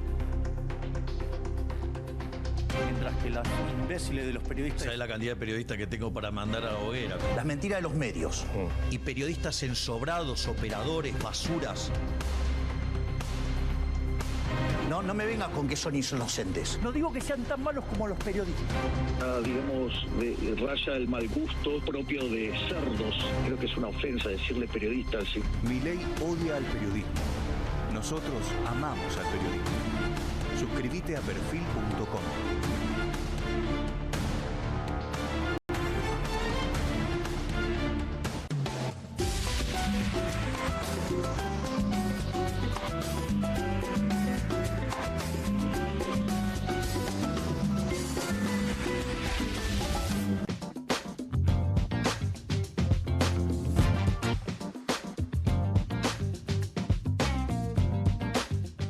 Muy bien, seguimos en QR y arrancamos la columna de Guido Bambini titulada La martingala de Caputo. Está muy bien caracterizado, te voy a decir, el ministro. Lo que me da a pensar es que yo acá... no le perdería de vista los dedos, ¿no? El tema es que acá es el croupier, Caputo. Es el que tiene cierto control. Y a mí me parece que no tiene tanto control hoy el gobierno. Me parece que es más un jugador. Te voy a confesar, el gobierno. Necesito que me expliques qué es la martingala. La martingala es una jugada de apuestas deportivas o apuestas en el casino donde el jugador pierde, por ejemplo, arranca apostando 50 pesos. Sí. Bueno, pierde y apuesta el doble, 100. Si pierde, apuesta el doble y así va redoblando. Doble o nada todo el tiempo. Claro, doble o nada hasta ganar. Bueno, esa es la metáfora que se me ocurrió, o la comparación que se me ocurrió para pensar lo que está haciendo tanto en la deuda en pesos como en la deuda en dólares el gobierno. Lo que estuvo haciendo, porque vamos a ver un poquito qué pasó en la licitación del día miércoles, en donde bajaron, producto de lo que pasó después de la derrota electoral que tuvo el oficialismo el domingo. Vamos a ver que encontró el par tipo de cambio dólar otro equilibrio, con un dólar más arriba y unas tasas un poco más estables en niveles más bajos. Pero lo que venía haciendo con la deuda en pesos el gobierno es una martingala.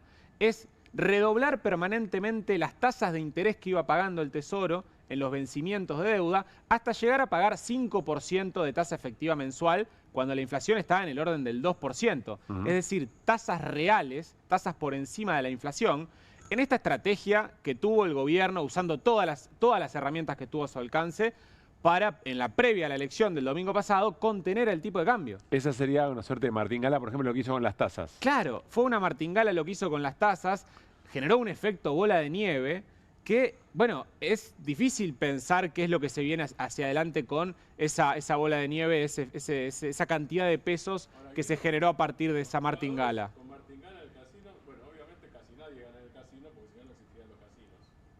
Es un buen punto ese. Perspectiva de Caputo. Y las perspectivas te diría que son muy malas para la sostenibilidad de la deuda. Cuando haces los cálculos de sostenibilidad de la deuda a estos niveles de tasa de interés. Vamos a la primera placa para ver qué pasó en esta semana.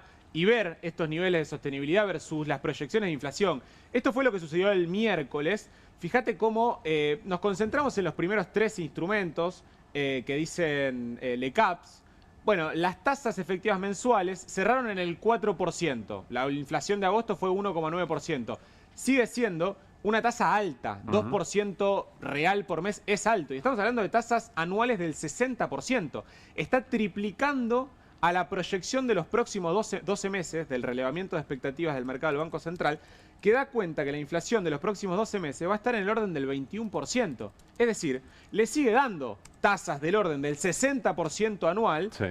contra una inflación proyectada de 21%. O sea, no hay ninguna actividad donde vos puedas poner esos pesos que te vaya a dar ese rendimiento. No, el rendimiento del 60% anual es imposible, es muy difícil que te lo dé una actividad productiva. También es una de las, claramente una de las consecuencias en actividad, que es lo que traje para ver también las consecuencias de la martingala en pesos.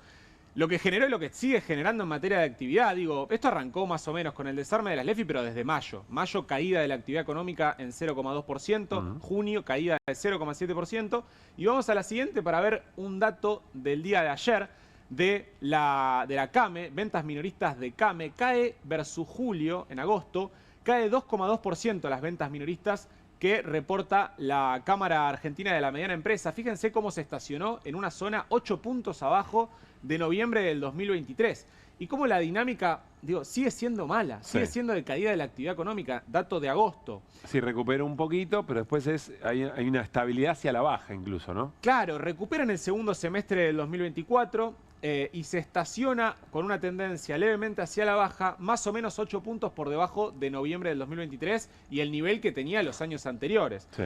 Y también les traigo otro dato que salió ayer, que fue el de puestos de trabajo. Se perdieron, según el CIPA, en el mes de julio, vamos a la siguiente, perdón, en el mes de junio, 12.000. Tengo también por sector, digo, porque no se salva ningún sector en materia de actividad económica. Esto sigue siendo ventas minoristas. Esto sigue siendo ventas minoristas. Fíjate cómo en la interanual también da mal, porque yo te mencioné la intermensual, caída 2,2% de todos los rubros.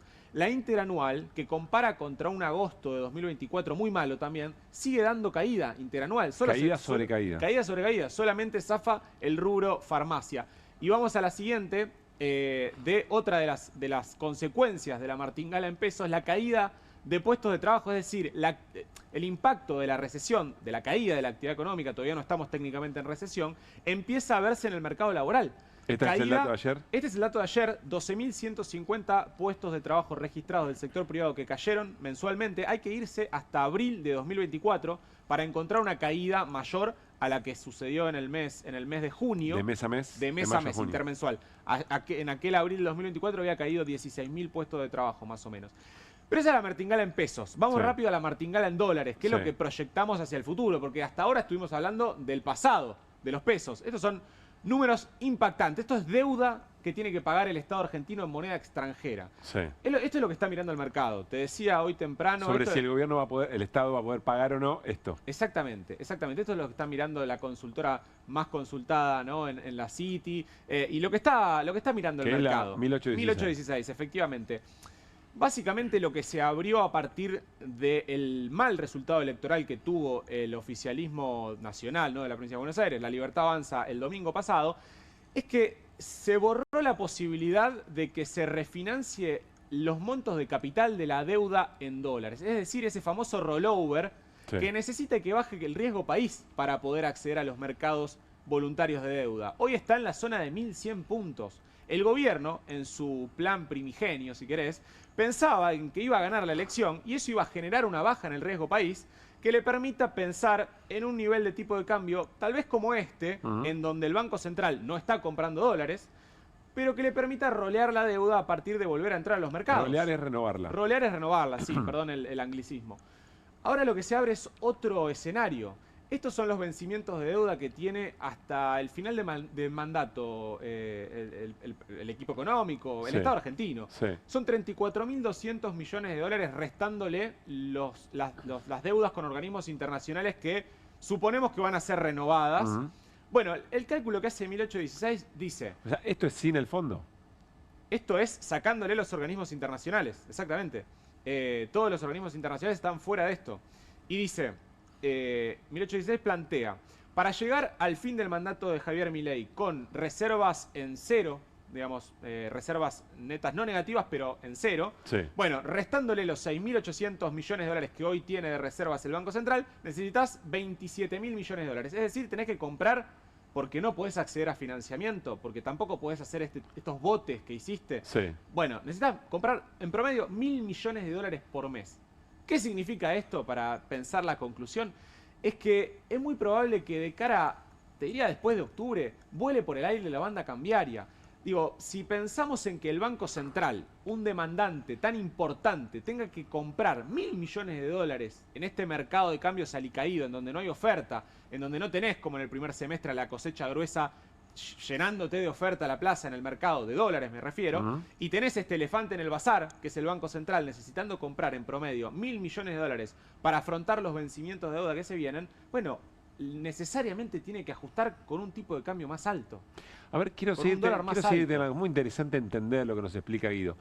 Quiere decir que si todos los agentes del mercado están viendo esto, y los bonistas, están todos viendo esta situación, que el gobierno de esta manera no llega, es muy probable que si ahora todavía no fueron a buscar los dólares que están, porque creen que el gobierno va a hacer todo lo posible para llegar a octubre sin esa modificación, en las semanas previas a la elección van a ir a buscar aquello que saben que después va a terminar, que no se va a sostener. Es muy probable, es muy probable. O sea, vamos a tener un pre-26 de octubre muy movido. Vamos a tener un pre-26 de octubre con tensiones cambiarias muy parecidas a lo que sucedió en la previa a la elección de la provincia de Buenos Aires. Y déjame cerrarte con la posible martingala en dólares que pueda hacer Caputo, que pueda ser nuestro jugador, que no es el croupier, es un jugador. ¿Qué sería una martingala en dólares? Y otro endeudamiento en dólares. ¿No le queda el endeudamiento con el sector privado? Bueno, una línea del Tesoro americano, ¿no? Un llamado a Scott Bessent y a Trump en un nuevo apoyo político por parte del gobierno de Estados Unidos. Están en un momento bravo. Están en un momento bravo y si ve estas dificultades políticas, tal vez, bueno, le puede soltar la mano su gran amigo Trump. No lo sé, digo, pongo sobre la mesa la posibilidad de, siempre está la posibilidad con Caputo de que aparezca una nueva martingala en dólares. Vimos la de pesos del pasado. La posible de cara al futuro es la martingala en dólares. Impecable, Guido. Me quedo, ya nos vamos a la tanda, pero estaba pensando, muy de época. Alguien observa esta portada y piensa, plan económico, timba y el apellido Caputo, a nadie le hace ruido, ¿no? O sea, no hace ruido, va. Se corresponde.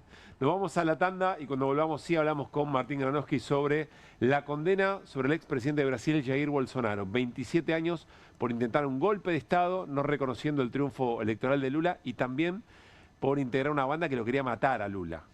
Ya venimos con eso. Con energía voy a despertar. Duermo mejor con Belmo. Belmo es el colchón ideal. Duermo mejor con Belmo.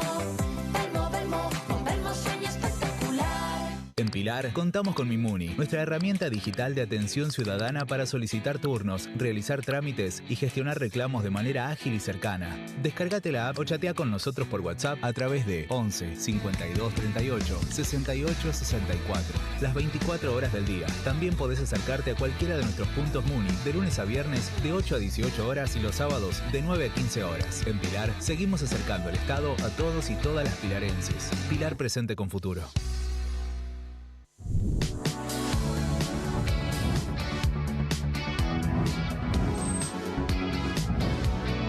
Soy Agustín Neglia, los invito a todos a ver por Amazon Prime lo mejor de La Rioja en nuestra nueva serie de viajes Super Guide por Amazon Prime.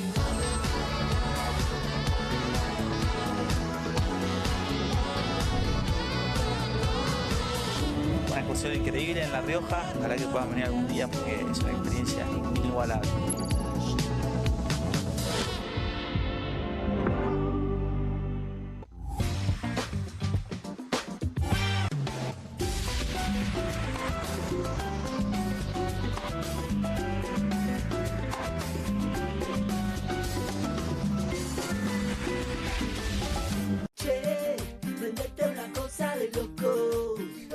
Bien, acá estamos, Turco. Nos juntaron, acá estamos.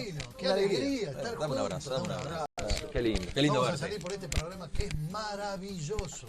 Esto es Cata TV Streaming y aparte nos fusionamos con Bravo TV. Qué fusión, qué alucinante. Cuando el talento se une para llevar entretenimiento. Gracias por el talento. Sí, no hablaba de nosotros. Vamos de lunes a viernes de 16 a 17. De lunes a viernes, de 16 a 17 en... ¿Cómo se llama? Esto es Cata TV Streaming, Bravo TV y esto es Una Cosa de Locos. Una cosa de locos. Qué bueno. Programa. Por Cata lo vas a ver, por Cata lo vas a disfrutar. Che, prendete una cosa de loco. En casa lo cuido yo y afuera lo protege Spadol. Porque la mayor cantidad de infecciones ocurren a través de las manos y solo Spadol con su fórmula superior te provee de 12 horas de protección, asegurándote que tu familia permanezca protegida y vos sin preocupaciones. Spadol, protección que te acompaña. ¿Necesitas llegar tranquilo a fin de mes? Tené un préstamo 100% online con WeCred. Te damos un préstamo personal de hasta 400.000 pesos, acreditación por CBU dentro de las 48 horas, mínimos requisitos, cuotas fijas en pesos, rápido, simple y seguro. Ingresá ahora en wecred.com.ar. Bienvenido a todo Latinoamérica. Caras TV llegó a DirecTV, el canal de las celebridades. Entretenimiento exclusivo las 24 horas del día. Más Caras, con la conducción de Héctor Maugeri. Red Carpet, Caras News, Caras Realeza, Caras Fashion, Caras TV. Llegó a DirecTV. Contenidos exclusivos para toda Latinoamérica. Hay una casta superior que es los periodistas que si mienten, calumnian, injurian y dicen cualquier cosa. ¿Tenés ahí los nombres de los periodistas que tengo que meter en cana? No nos tomamos esto a la joda, como esos periodistas mentirosos. Y dentro de la cancha vale todo, que la vayan a buscar, la tienen adentro. Soy una bandera de la batalla cultural, pero los imbéciles con déficit de IQ doméstico, ¡ay, no, miedo!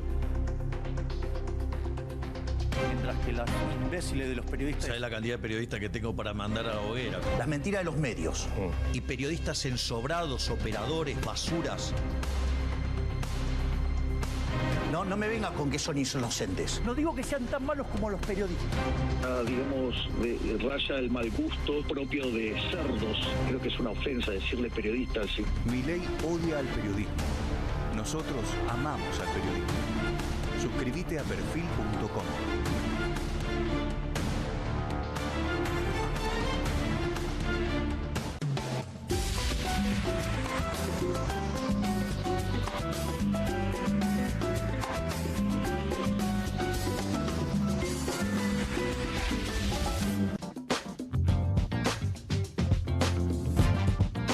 Muy bien, ya nos cuenta Martín Granowski, nos hace la crónica de la condena a Jair Bolsonaro en Brasil por intento de golpe de Estado, después de que ya había ganado la elección Luis Ignacio Lula da Silva en el 2022, 27 años. Antes, jueves por la noche, ya arranca de alguna manera el fin de semana. Vamos a repasar la agenda cultural del Centro Cultural de la Cooperación, Floreal Gorini. Desde el jueves 11 de septiembre, es decir, hoy. Muy bien. Se presenta Frontera a las 8:30 de la noche, una obra de danza interpretada por Rea Bolig con dirección de Patricio Suárez. Se puede ver, bueno, hoy, pero también los jueves 18 y 25 de septiembre a la misma hora. Los viernes a las 8 de la noche, una nueva propuesta se suma al ciclo de títeres para adultos, Cinema, en el espacio experimental Leónidas Barleta, Diagonal Norte 943, es a pasitos del Obelisco. Es una obra de títeres de guante que reimagina con humor absurdo 3 escenas icónicas del cine clásico. El sábado 13 se suma a las propuestas para las infancias Sueño con canciones del grupo Metacaramba con dirección de Florencia Patiño. A las 4 de la tarde todos los sábados un espectáculo teatral que combina música, literatura y humor. Todos los domingos 7:30 de la tarde continúa Don Juan, el peor de todos. Gran actuación de Víctor Laplace y Antonella Fittipaldi, dirigidos por Gustavo Pardi. Más información siempre en la agenda completa de la web del Centro Cultural de la Cooperación, www.centrocultural.coop, o seguirlo a través de sus redes. Bueno, Martín, nos metemos en la historia de Brasil, la condena a Bolsonaro. ¿Por dónde arrancamos? Te voy a poner un contexto rápido.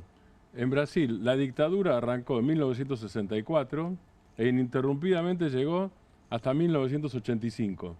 La democracia volvió en Brasil hace exactamente 40 años y unos meses, 1985, hace 40 años. En estos últimos 40 años, ningún militar en Brasil fue juzgado por nada.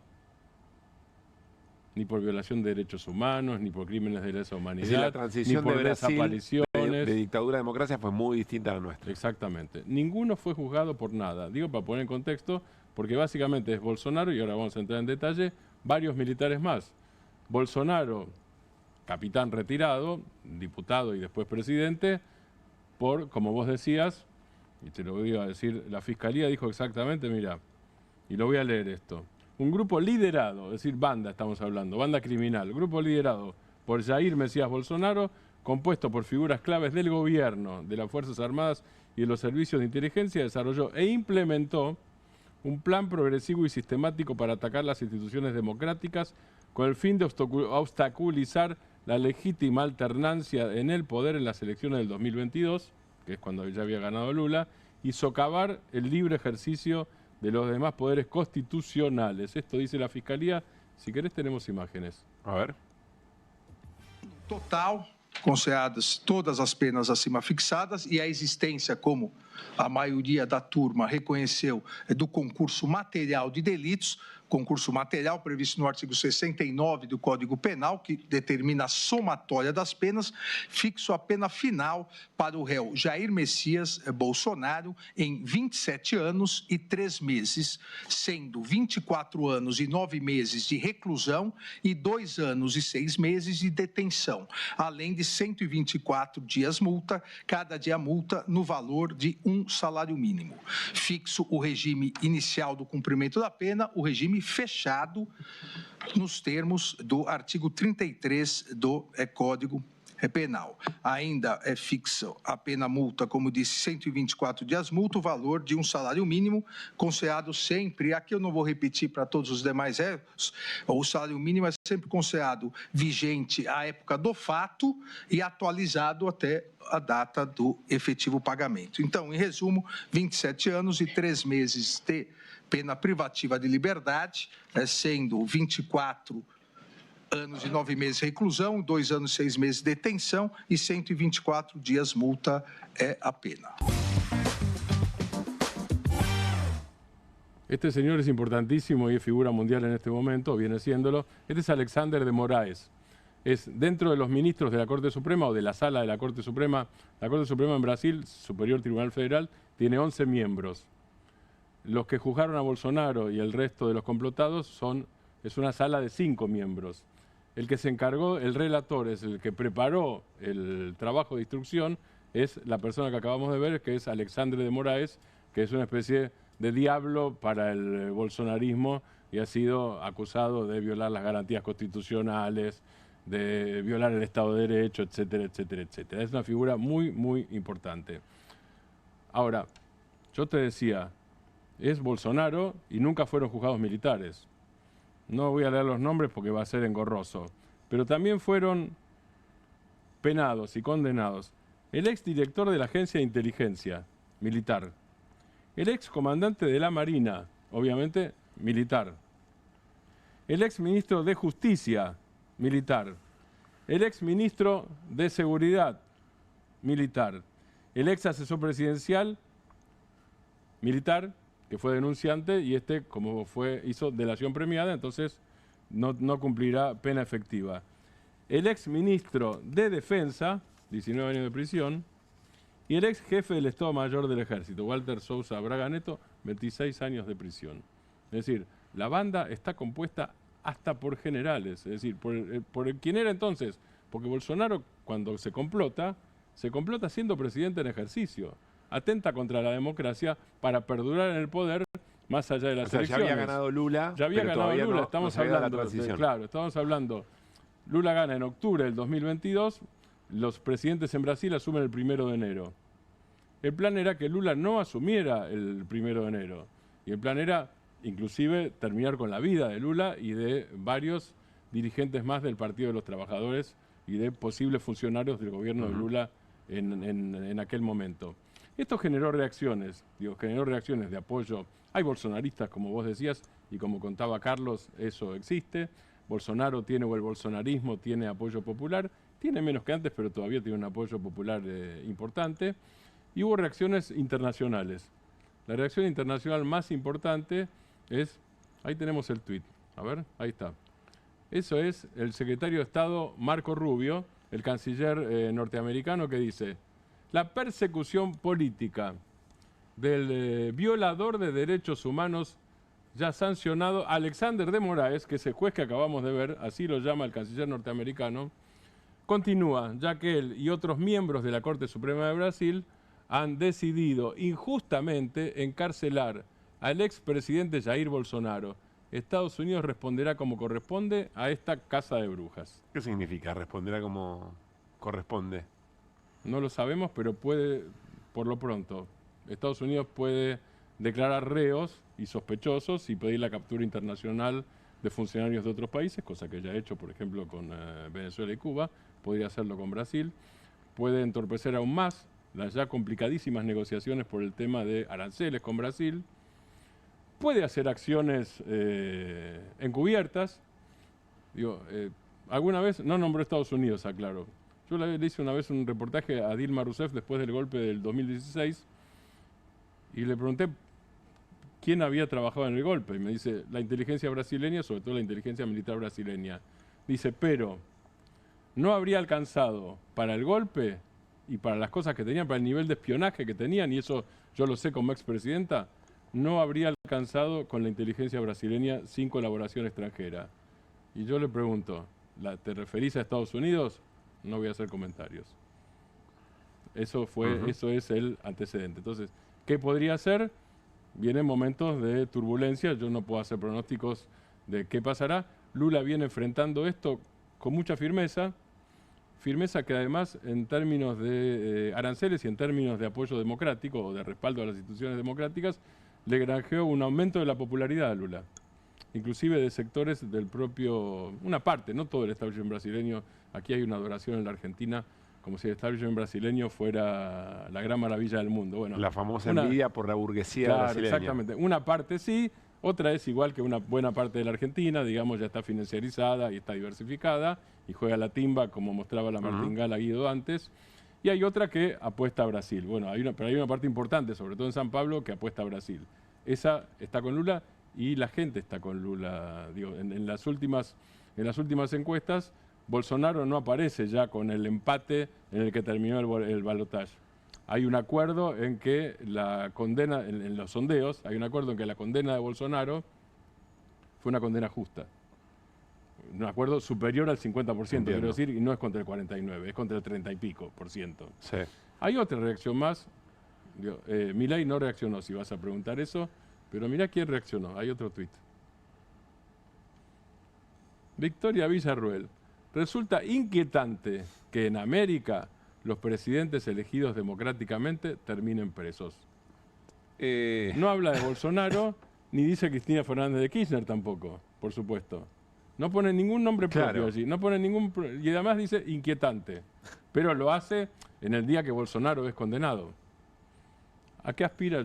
Significante vacío, podríamos decir, es ¿no? Difícil, me resulta difícil de interpretar, salvo que... Está criticando que los poderes judiciales encarcelen presidentes, como creo que Pichetto lo hace. Pero, claro. O está diciendo, mirá los presidentes cómo son que terminan presos. Pero Pichetto no lo dijo sobre Bolsonaro. Porque Bolsonaro fue condenado por intento de golpe de Estado preventivo, digamos. Claro. Es decir, un golpe de Estado para interrumpir la continuidad constitucional. No es el caso de Cristina. Cuando Pichetto dice, se refiere a Cristina, o incluso a Menem en todo caso. Sí, pero en ninguno de los dos casos, en ninguno de esos casos, estés a favor o en contra, no importa, en ninguno de esos dos casos estaba en juego la continuidad institucional de la Argentina. ¿Y entonces qué? ¿Quiere ser ambigua? ¿Levanta la mano? ¿Está coqueteando? ¿Para quién es el mensaje? O pensará, una es, hipótesis, ¿no? Porque no lo sé. Primera hipótesis, eso sale después del tuit de Marco Rubio. Primera hipótesis es, en mí pueden confiar. Sí. Esa es una. Porque, y ahí me voy a lo que Guido decía antes, yo no puedo decir si Estados Unidos va a abrir una línea de ayuda a la Argentina directa del Tesoro. Me parece improbable, solo voy a decir eso, me parece improbable. Nene, ya te dimos demasiado, creo yo. Y por más amigo que seas, digo, Milei estuvo en Los Ángeles y no tuvo visita oficial con Donald Trump. Sí. Ya van 800 viajes donde eso no se puede. No digo que no vaya a pasar, no lo sé, digo que me parece improbable. Primera hipótesis, entonces, Villarroel le habla a Marco Rubio. En mí podés confiar. Segunda hipótesis, le habla, creo que es un cálculo equivocado, pero bueno, eso ya es una apreciación mía, le habla a la familia militar. Si es que la familia militar argentina es bolsonarista, yo descreo de eso, porque además en las últimas elecciones una buena parte de la familia militar no votó en la provincia de Buenos Aires, o no fue a votar, o no votó por La Libertad Avanza, porque están siendo muy castigados los retirados, los que están en actividad están siendo castigados por los recortes, los militares profesionales, estamos hablando porque son los únicos que hay, no hay más colimba. Y los que están retirados están siendo castigados o por la caja de jubilaciones o por la obra social. Martín, impecable, ¿eh? Veremos cómo sigue, ¿no? Totalmente. Cómo seguirá una noticia de muy alto impacto. Es la condena, insistimos, a Bolsonaro por un intento de golpe que incluía el intento de asesinar a Luis Ignacio Lula da Silva y otros dirigentes.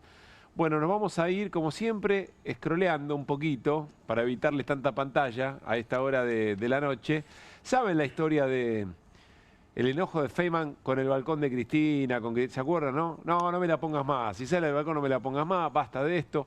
Muy indignado en las últimas horas porque a Cristina, creía él, la había visitado Katy Perry.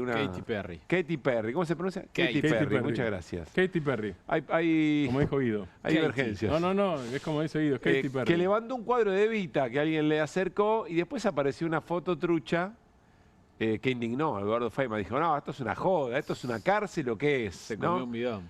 ¿Eh? Se comió un bidón, Un bidón. Claro. ¿Cómo un bidón? Y digo, claro, el bidón de Bilardo. El bidón de Bilardo. Entró como un caballo. Muy bien. La gatorade, decís vos. Muy bueno. Qué bien está Guido, ¿no? Qué bien está Guido. Bueno, resulta que hay mucha preocupación en el entorno de Eduardo Feynman por si también se cree estas visitas que habría tenido Cristina Fernández de Kirchner en su casa. Gandalf, ¿no? Señor de los Anillos. Del Señor de los Anillos, visitando en el living muy cómodo a Cristina Fernández de Kirchner. ¿Hasta cuándo la justicia va a permitir esta joda, Pérsico, Eduardo? O Pérsico puede ser. ¿Qué más? Claro, Pérsico, tenés razón.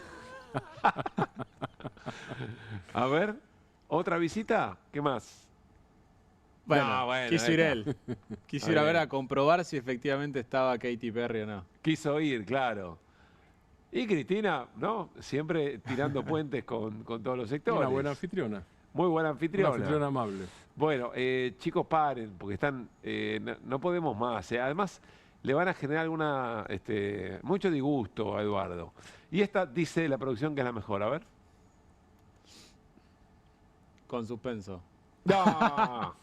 Esta no fue hecha con IA, me parece. Esto no es cierto. Esto no es inteligencia Yo pensé que iba a artificial. poner a Chewbacca. Esto me parece que pone. Queremos información. Esto es Paint, me parece. Queremos preguntar. Claro. No, esto Guido, no es. Queremos preguntar. Esto no es inteligencia artificial. Esto es Paint. Esto es Paint de Windows 3.1.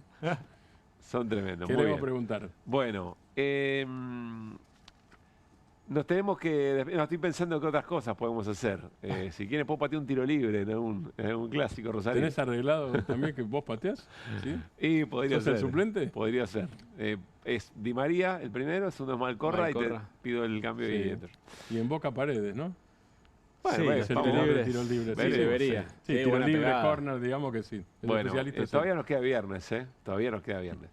Martín Granowski, gracias por esta noche. Guido Bambini, lo mismo. Gracias. Nos vamos. Muchas gracias por tanta conversación en nuestras redes. Están muy activas, sobre todo en nuestro canal de YouTube. Sabemos que hay momentos en que se corta un poco la transmisión. Estamos trabajando, espero, sobre eso.